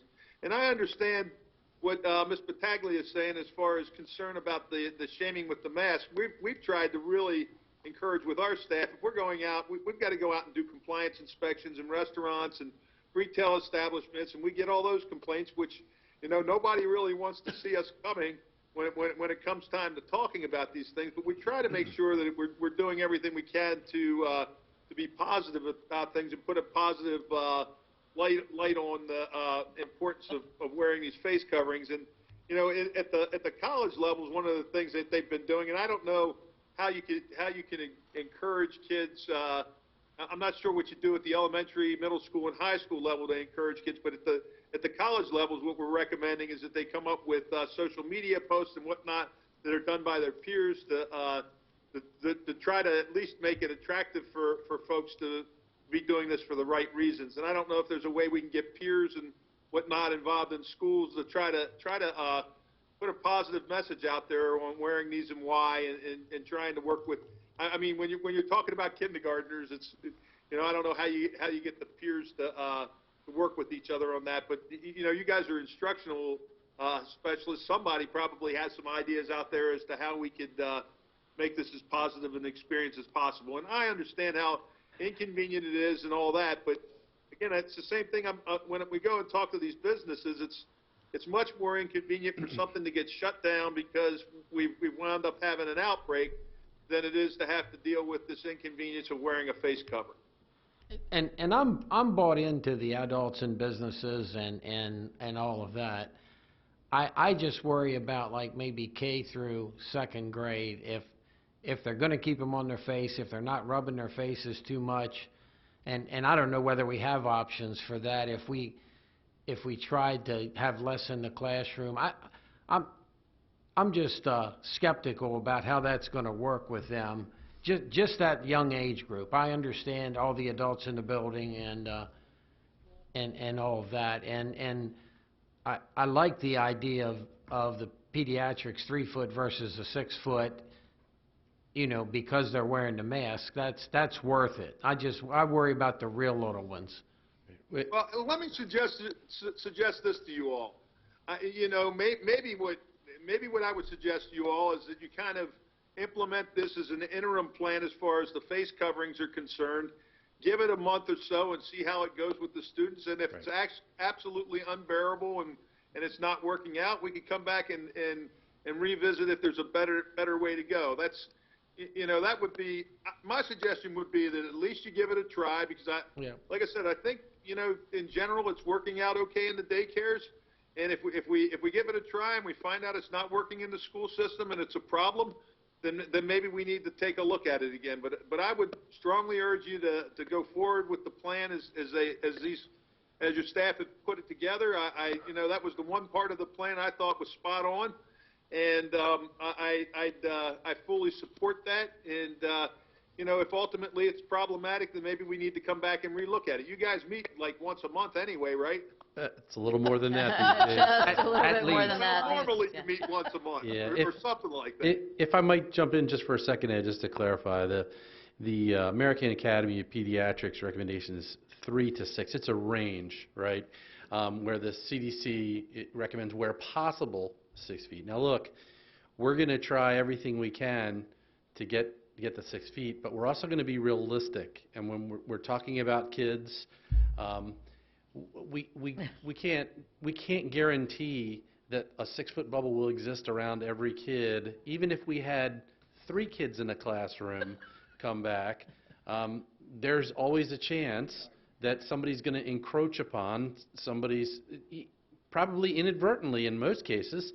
So that's why I believe the masks are also doubly important, so that we're trying to further protect ourselves, because we know that might be more of a challenge than, and we can't make any guarantee that it will always be 6 feet.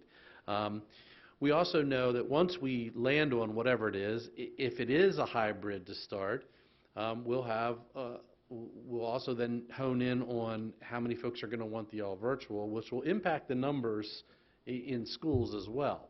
And so we'll be looking at classrooms to make sure that we're not overcrowding classrooms where there's no way we can get even close to these recommendations that we're trying to work under. And so Ed Singer, I don't know if you wanted to add anything to that, but I just want to kind of clarify that a little bit. Yeah, and Dr. Locker, I think you're spot on with that as well, because one of the things that I was reading the whole American Academy for Pediatrics return to school stuff, just rereading it today before we had this meeting tonight, and one of the things that they kind of point out is there's really no silver bullet for all this. It's all about risk reduction and everything that we can do to reduce the potential risk that's there, and there's not going to be a perfect silver bullet for any of this, and there's not a magic formula, and that's what's kind of frustrating with this a lot of times is trying to figure out what we need to do to move forward. But the whole thing is about reducing the risk of transmission amongst your students, and the more we can do that, the better off we are in you guys being able to do your job in delivering education to these folks. Because if they're in quarantine for 14 days at a time and they can't come to school, or if they're in isolation because they're sick, that doesn't help your teaching program any. Yeah, and Mr. Singer, thanks for your comments. They're well made, and we just, I think board members, I don't think anybody's arguing with what we necessarily need to do. We're just brainstorming and appreciate, just trying to understand the situation and talk about ideas, but we appreciate your feedback in that regard. I think your comments are spot on, and especially with the comments about the daycare centers and what they're dealing with today. Maybe it's worth going in and taking a look-see at what they're doing, and they're making it work right now with some of the younger ages. So, okay, are there any lessons to be learned from taking a look at what they're doing? And it's good to know too. It's like, I mean, Marcia has that on. I'm glad that we know that our health department is not recommending this. Like I said, mask shaming. I don't want a kindergartner to start the first day if we end up doing the hybrid and someone tell the kid, you can't come in. You have to have a different mask. And then there's this whole big, well, it's a face cover. I don't understand. Like, so this way people understand too what we will and will not allow in the schools. And then also, I mean, depending upon if it's a disability too or whatever. I mean, that's something different. But I think it's good to know what we will accept and not accept. Mm-hmm. I think it helps us with some of our guidelines and the parameters that we give out to parents and teachers as well, because when you talk about face coverings, like if I hadn't been immersed in this and reading every definition of everything, I would look at that and say that is a face covering. Yeah. So I think we're going to have to be very explicit in what we're providing as guidance. Yeah, one of the biggest questions I got from students when I reached out to them and got student feedback was, how will social distancing be imposed in hallways and classrooms and all? So I think it's really necessary for students to know that it will be enforced, but there is that little leeway that will still be there. Right.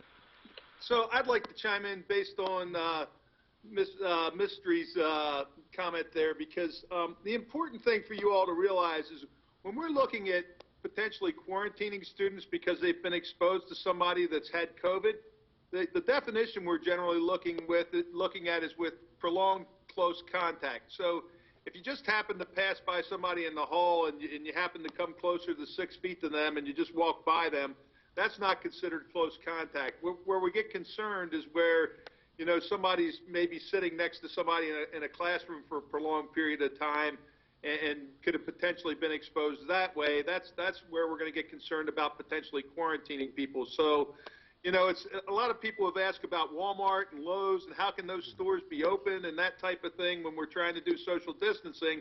But the passing and just the casual passing when you're walking by a person in the hallway or in Walmart or in Lowe's, it's not likely, especially with face coverings and whatnot, that you're going to catch the disease by just walking by them. It generally has to do with a more prolonged contact, and when we do our contact tracing, we're looking at the amount of time that somebody's been in close proximity to another person. So, I know it's going to be a problem when you all have students go into lockers and whatnot, and that's going to require some planning. I just think about that. The lockers are all right next to each other. I don't know how you social distance between lockers other than people are going to have to take turns, and that's going to take time. So it's I don't envy the teachers or the administrators or anybody that's having to implement this stuff, because it's going to be a learning experience, and none of it's going to go right the first day, and we're going to have to figure it out. As you guys were putting it before, we're going to be building this plane as it flies, and we're going to have to see what we can do to try to minimize the risk to your students. And that's what scares me, the point that you just made. Nothing is going to go right, or it might not go right the first day. When we're dealing with this health pandemic, we're putting lives at risk if we are saying, it might not go right the first day. Well, that could affect a number of people in some very negative ways. So again, it's a real concern. So I appreciate hearing the conversations, but again, it just sort of makes you, pretty concerned about this current situation and what we're asking of our staff members and of our students. Again, we don't want to put their lives at risk. So I think, again, safety needs to be our top concern here. And Mr. Singer, I do appreciate the comments as well about the, incidental passing, because I think that's certainly going to be in folks' minds, right? Like, so what is the decision tree when someone gets sick, right? Like, so how would it branch out to, let's say someone is identified as being positive, how does that branch out, and how widely does it, how quickly does it turn into an entire school gets shut down because of who various people came in contact with, be it on the bus or in a lunchroom, or how quickly does it branch out to the whole school? And the teacher in the classroom, how prone is that person to be affected? Yeah, just so the health department, I know that the Department of Health and the State Department of Education are working jointly on, I've seen a draft of it, of guidance that has to do with return to work policy and contact tracing and all of that type of thing. The health department's the lead on the contact tracing. We're going to need the school system's help in trying to identify who those close contacts are. Did somebody sit within 6 feet of somebody on an entire bus ride? Or, are there people in the classroom who are within 6 feet of this individual for a prolonged period of time? And so we're probably talking, if you're talking about one person, it depends on how many different places they've been in close contact with people. But if you're talking about an individual classroom, it may be, that 3 or 4 kids might have to be quarantined depending on how the desks are set up, and that's where we would work with your staff to figure out who really has been in close contact and which of those kids need to be quarantined. And then, looking at the bus situation as to whether they took the bus to school and who they were in close contact with there for a prolonged period of time. We're generally talking more than 15 minutes. So the passing in the hallway, the casual passing of each other in the hallway is not going to be a big deal. It's going to be, the people they're sitting close to in the classroom. And, if the teacher's up front and 6 feet away from the students, it's probably not, we're not going to be quarantining the teacher in most cases unless they've had prolonged close contact with the students. And again, that comes back to the whole contact tracing protocols. And I would imagine that we're going to be working with your school nursing staff very closely. And I want my staff to have a conversation with Felipe and the folks at the school system so we can talk about what the expectations are as to who's responsible for which pieces as we're working on this contact tracing and making sure. I'm in no hurry to quarantine more people than we need to. It's a huge hassle for everybody. It's 14 days out from work or 14 days out from school, and our whole purpose of trying to do the social distancing and doing what we're doing to reduce risk is to minimize the number of people that we might have to put out on quarantine. We certainly don't want to take a risk of exposing additional people, but we also don't want to unnecessarily make somebody stay home that doesn't need to because they haven't really had a significant exposure to somebody that's infected. So we've got to balance that, and it's not an easy task, and it's one of those things where we'll be leading the charge on that and needing a lot of support from your administrators and your school nurses and whatnot as we look into the situations when people are found to be infected. And it's important to know, and one of the comments I had made on the plan is, it's not only people that have tested positive, but if they've had symptoms that would make them suspected of having COVID, we need to treat those people as positive as well. And that's all part of what will be in that guidance that MDH and MSDE are currently working out. And that brings me to another question, Mr. Hardesty. I know on page 39, where we're looking at the cleaning and disinfecting guidelines, we're indicating that the building supervisors, custodians will clean and disinfect frequently touched surfaces daily. I mean, I know that there have been times when custodial staff, we've just given them the message, look, take out the trash, clean the bathrooms, clean the kitchen, and, let that be your top priorities for the day. So now if they have to go through every classroom and clean and disinfect the touched surfaces daily, I would think that that would be somewhat of a hardship. You're exactly right. I mean, staffing limitations are certainly a factor in this area and other areas of the plan. I'm going to ask Mr. Prokop if he would weigh in on that.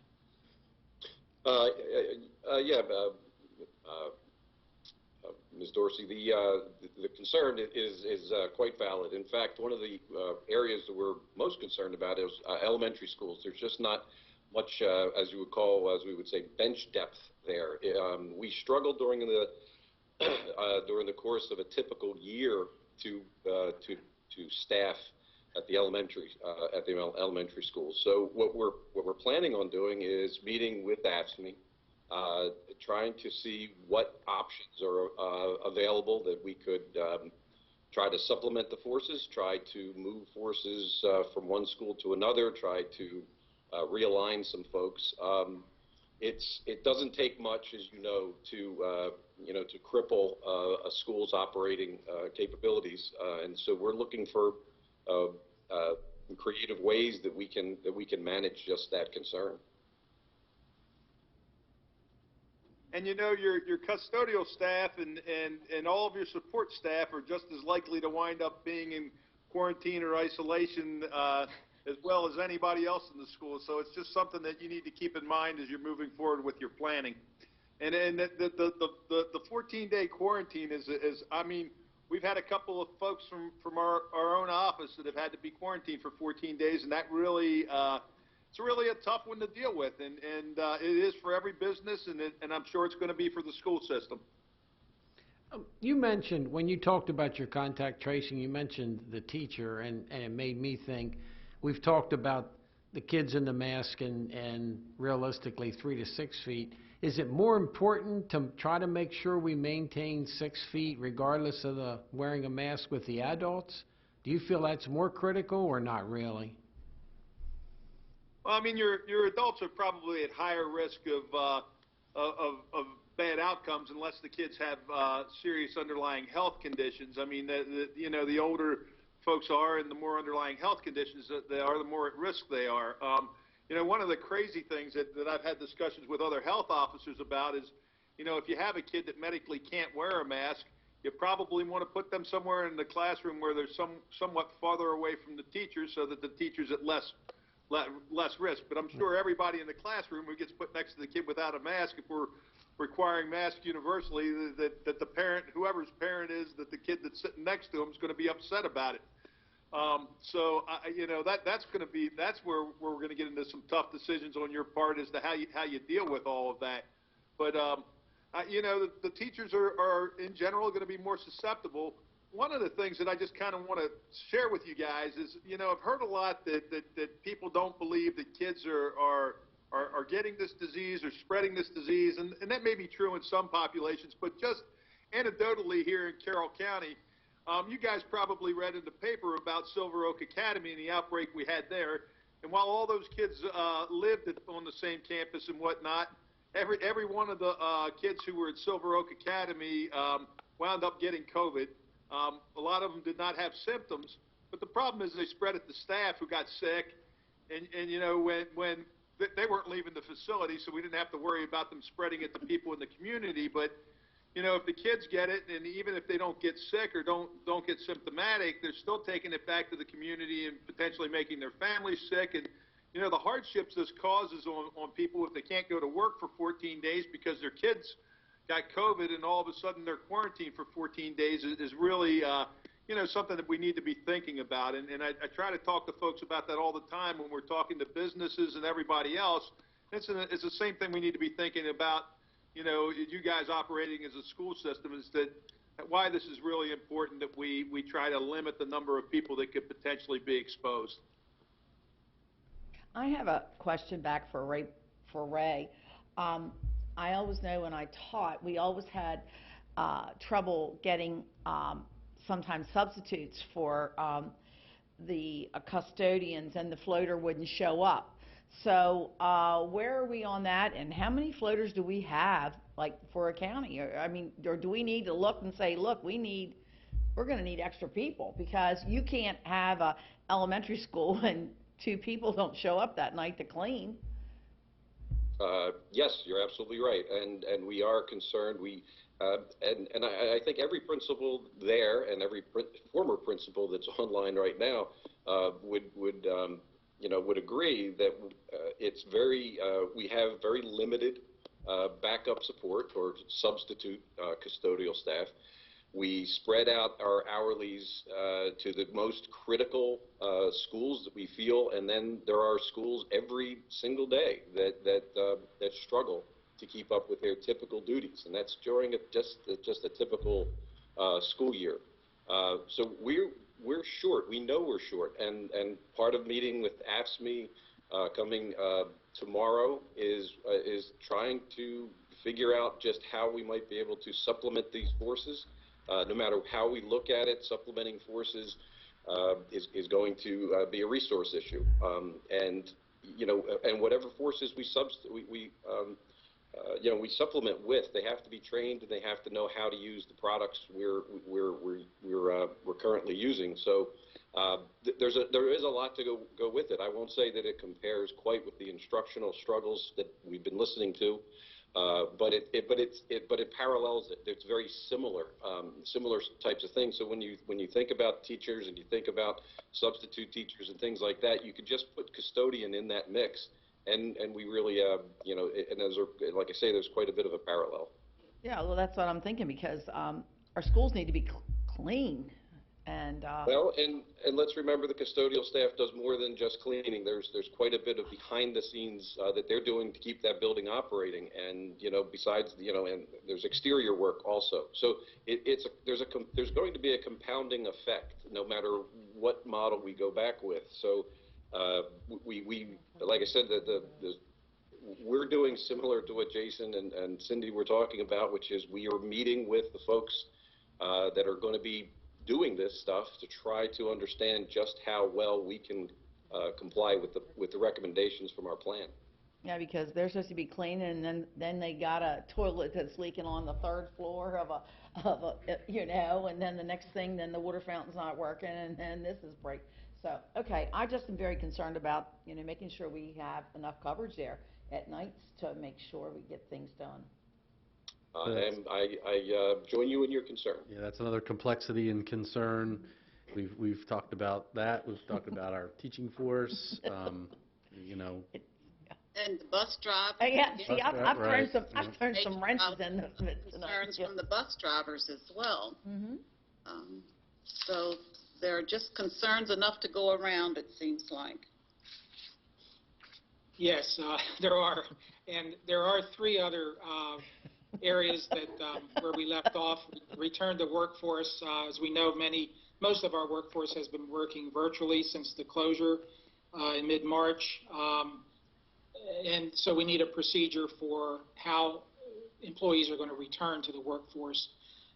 Social distancing, as we've talked about, how that's going to be enforced within schools, on school buses, and then transportation, close to my heart. In the interest of time, I would just suggest there are specific findings and recommendations in the plan for each one of these 9 areas. And maybe if the board has any questions pertaining to any one of these items, we can take those.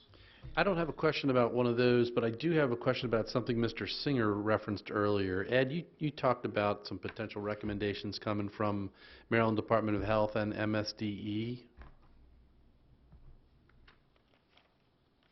Yes, I've seen a 2-page draft document and a flow chart protocol that talks about the right now there's certain guidance that's out there for the daycare facilities, and they're looking to change that a little bit. I think we're excluding more kids from daycare and closing down more daycares than we need to be because of what truly is symptomatic of COVID versus what is not.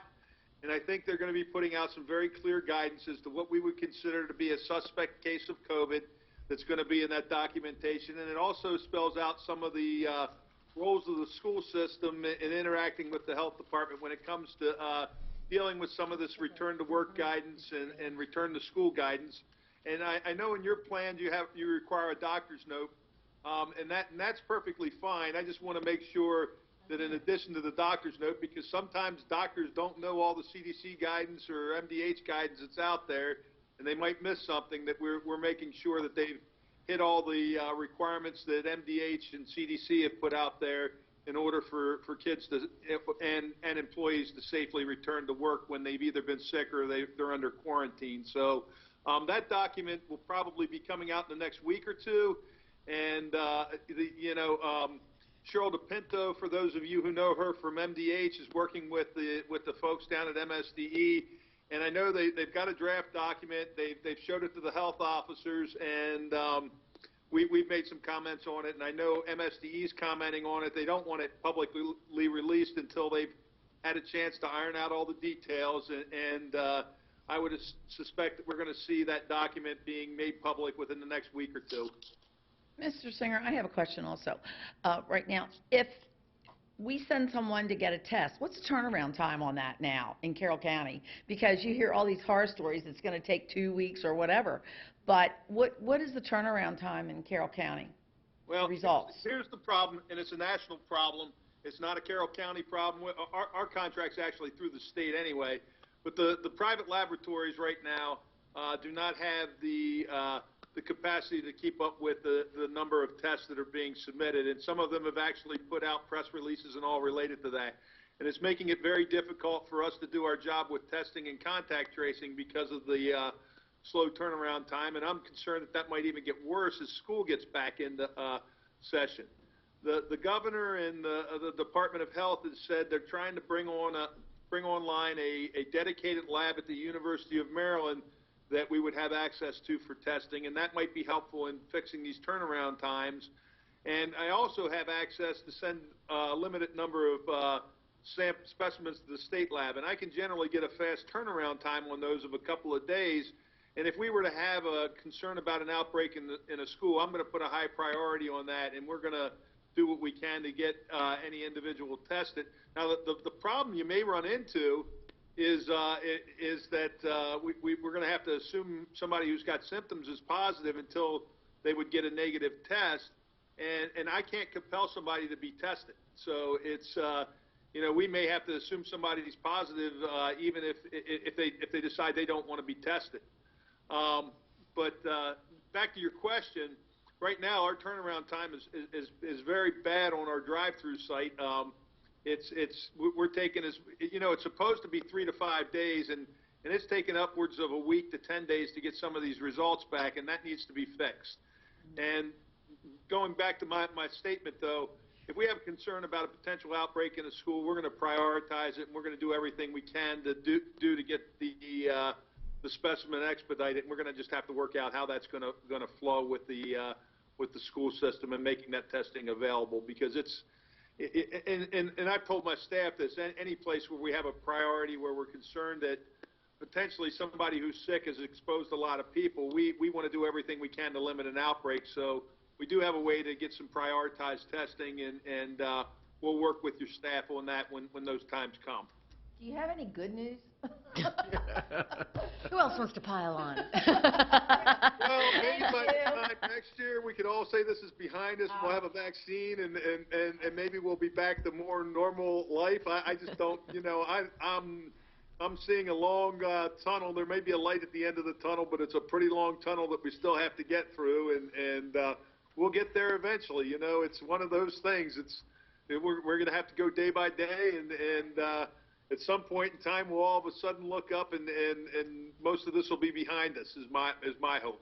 Oh, I had a headache. Now I really have one. Ed, you said earlier that you don't envy any of us making this decision. For the record, none of us want to trade places with you. No. Good job, man. So, Dr. Locker, does it make sense? I mean, I think we've gone through pretty much the complexities and details of the plan, all the guidelines, all the considerations of the 3 separate groups. I think, we're just coming to a harsh realization of all that this entails, but does it make sense to, I mean, I don't think we ever intended to make a decision tonight. This was just to talk about the draft plan as it exists and to be able to ask all of our questions. And now I think it's probably key to start talking about the next set of community feedback. So the survey that we need to send out and what we want that to look like, and how we want to move forward from there. Does that make sense to move on to that piece? It does. So John, are you able to move us to, is it slide 19, I think? Yeah. There we go. And so, to Ms. Savigny's point, we did an initial survey with that, as I said, I don't know what time I said it, but it was a while ago. Was it tonight? That was, you know, more than a month ago, and lots changed. And like we talked about, guidance and things are ever evolving. Mr. Singer just mentioned potential new guidance coming from the Maryland Department of Health and MSDE. So we do want to, we are going to be issuing this week a second survey to parents, to our teachers and staff, employees, and Devanshi also has been working with Mr. Alasakis on a survey for a larger population of our students to complete. And we really want to hone in that survey on parent perspective and thinking, and student perspective and thinking, and employee perspective and thinking on specifics related to a lot of the things we discussed tonight. So hybrid plan, virtual, issues around transportation, some other things that we really want to further hone in on. Like I said, we are going to make it a little more open-ended. While we'll get some specifics, we'll also leave places for people to add comments. So if they feel like, I wasn't really able to answer this, I need to say this, they can do that. And so we want to have that, like I said, go out by the end of this week, Friday at the latest. And then we also, I think Mr. O'Neill had said we're continuing to gather the representative stakeholder group feedback, and that would then get us some needed information for our next meeting. And it's 2 weeks away, July 29th, but sadly in COVID years, that feels like it could be, 2 months away, because so much changes from day to day, although it's just right around the corner.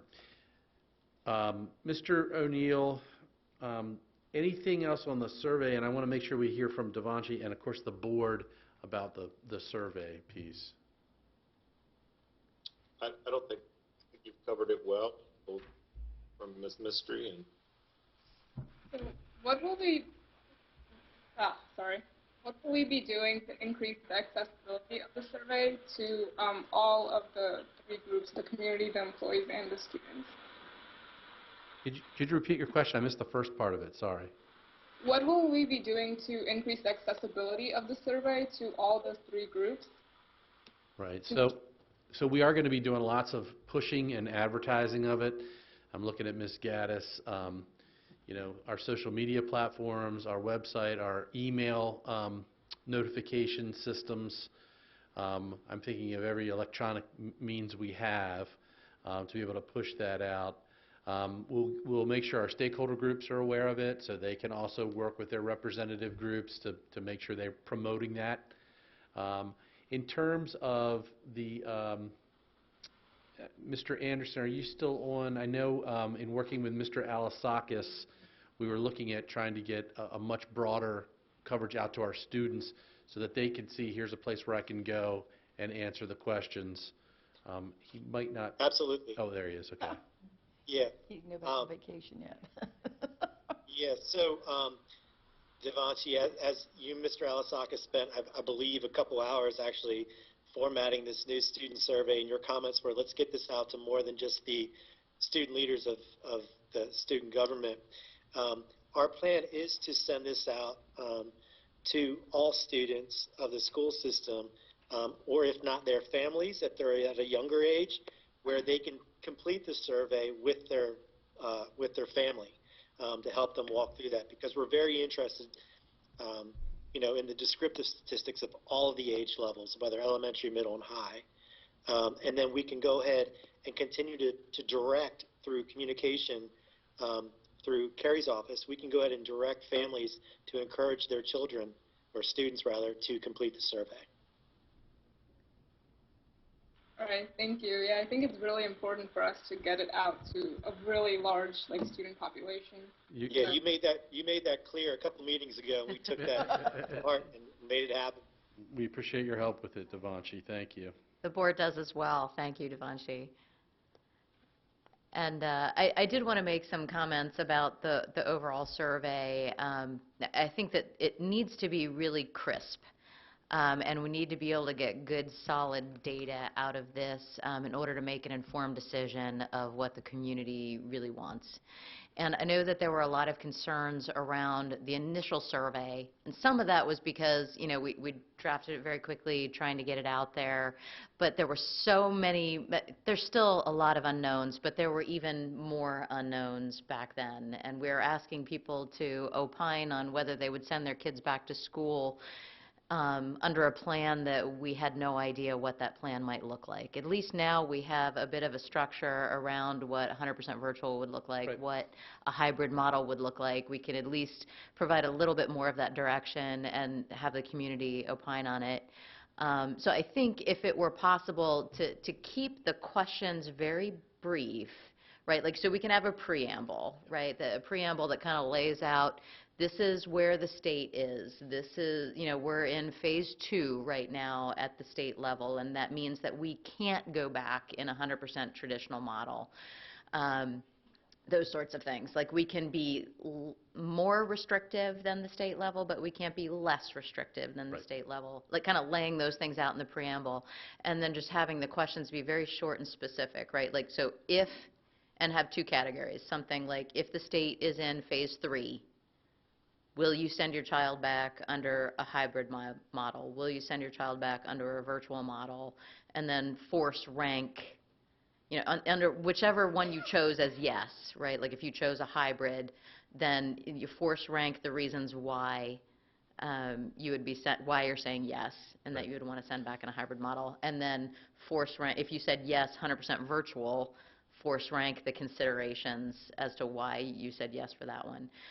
So just keep it very, very brief. That's the plan, and but I'll reiterate along with that the brevity of the questions. We'll lay out the context up front in that sort of preamble. Last time we didn't have all that context. We were just trying to get an initial blush of what are people thinking. Right. So I get that was hard to do. Right. But we have the context now, so we'll spell it out, not as lengthy as in this presentation here tonight, but we'll make sure people understand. And when we say, we want your feedback, it's not so much about what do you want to have happen, but rather what are you going to do based on the situation that we're having to live within stage 2, or if we get to stage 3. Right.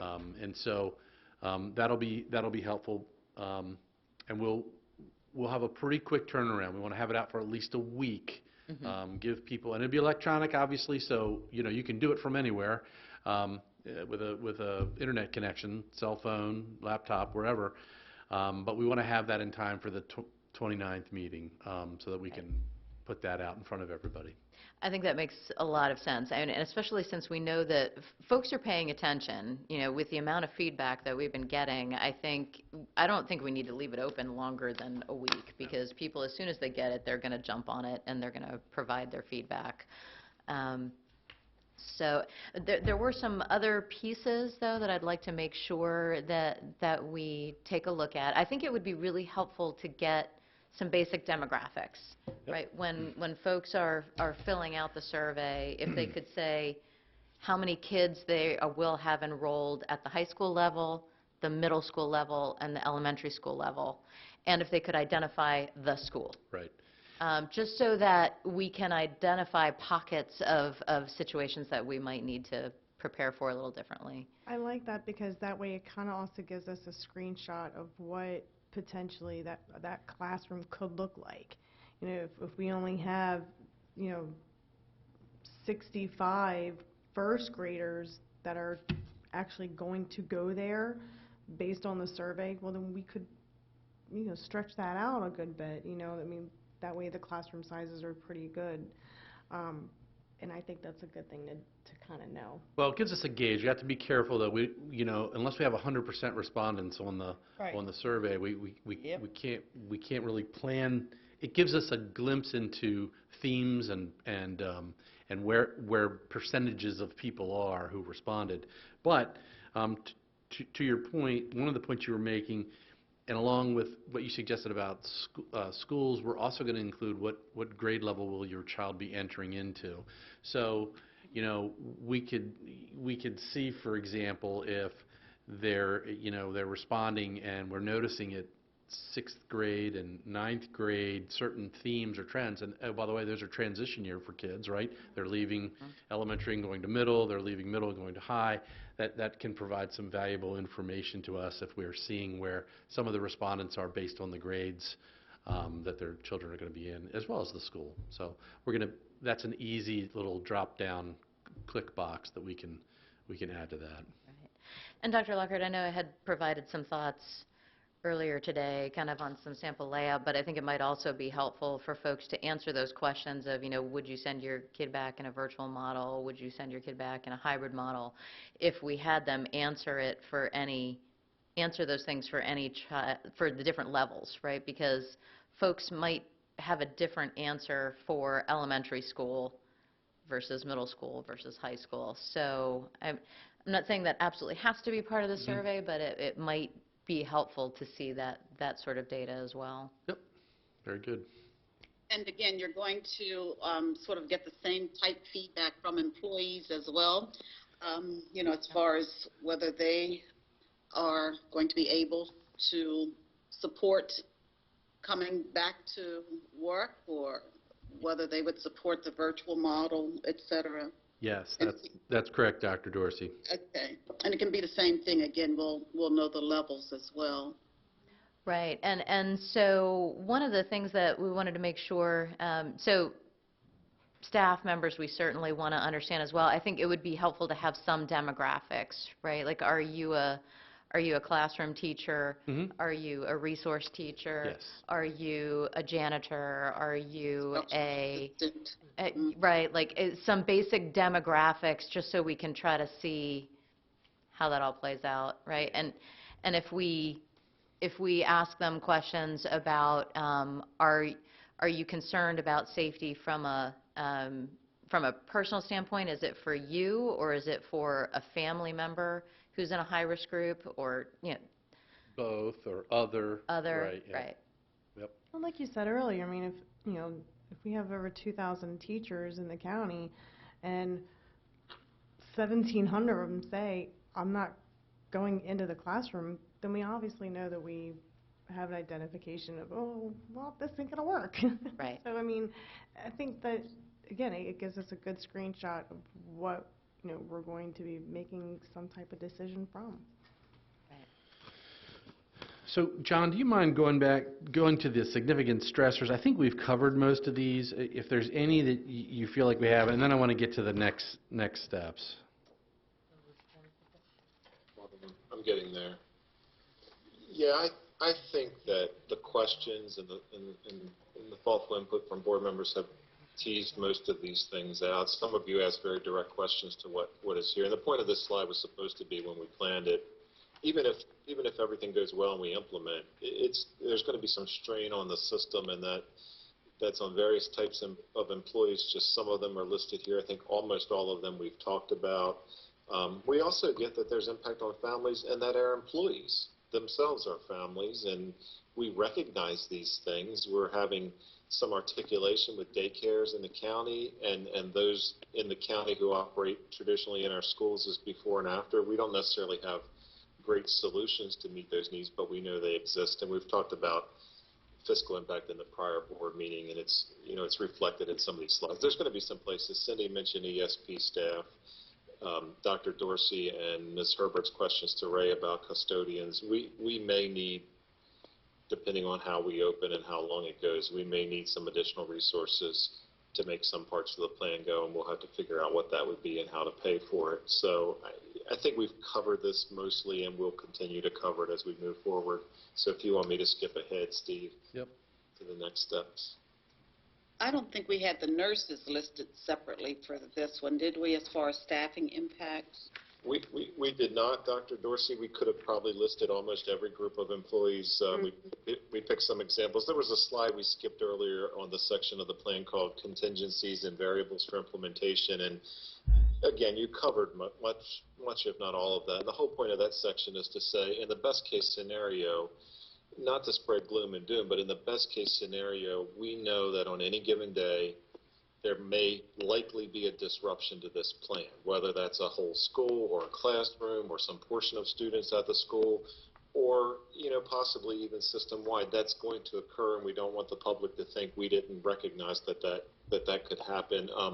One of the examples I was going to give Dr. Dorsey on that slide was the nurse, because that's a great example. There's typically one nurse per school, and the protocols that Ms. Gomes will have to send out for this school year will be a little bit different than prior school years. There'll be some protocols for dealing with some things that might arise in a school day that only a nurse could do and perform with proper PPE, personal protective equipment.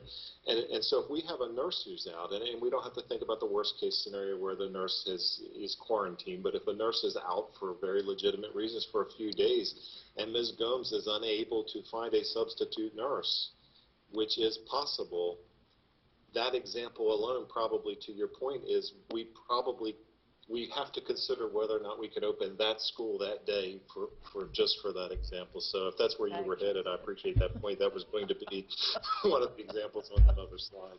Okay, thank you. Sure. Other questions in that area, board members, or skip ahead? So this takes us to next steps. Dr. Lockett, I don't know if you want me to run through this and then you follow up, or if you want to take it, it's up to you. No, I mean, I've already touched on these things, what will happen at the July 29th meeting.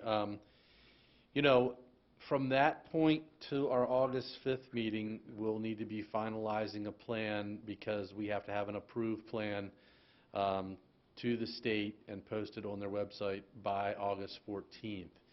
And to be fair to our families and students and employees, I think that's the latest we can make a decision. I don't know what will happen in the next 3 weeks leading up to this point, and as we've talked about, stuff changes all the time.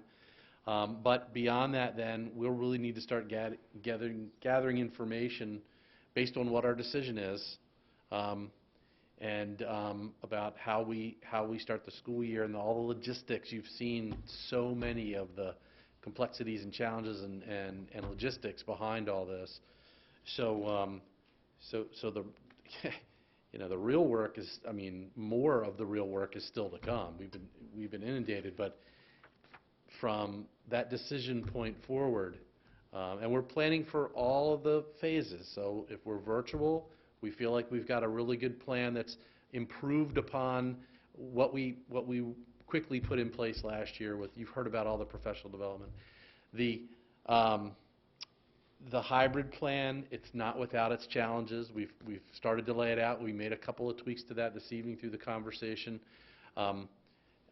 Certainly, like I said, not without its challenges, but that's the plan that we've presented to you that with a lot of work has potential for us. So that's another option. And then, if by chance we somehow move to Phase 3, we'll happily shift the system in that direction. But we need to be prepared for all of them. And I feel like you can go on to the next slide there, John, or the last slide, I guess. And that is we've heard this before. I'm really thankful for, first of all our employees for all the feedback and all the work that's been happening behind the scenes. It was I called it a Herculean effort last March. Well, if that was a Herculean effort last March through June, and hats off to our incredible teachers and staff for that work. I don't know what we call this effort. Right. moving forward. If you look at us all, we look like we've been run over by Hercules. You know, I'm just really thankful for the amount of work, and for this board for all of the thoughtful questions and brainstorming and thinking and looking at these things from different angles, trying to get as much community feedback as we can, so that we can make the best decision for our students, the safest decision for our students and our employees and our families. And we've already said there's no win-win in any of those. None of those decisions are popular with everybody, and it's not about being popular. It's about best for kids, safest for everybody. Safest for everybody. So we'll be back on the 29th, and then you see the rest of the timeline there. And I feel like Forrest Gump, when he decides to run across the United States several times and then finally stops. He's got that big long beard and says, "I think I'm kind of tired now. Yeah, I think I'd like I'll to go go home." home. Yeah. Yeah. It's a perfect reference. So, like, I've been running back and forth across the United States a few times. Right.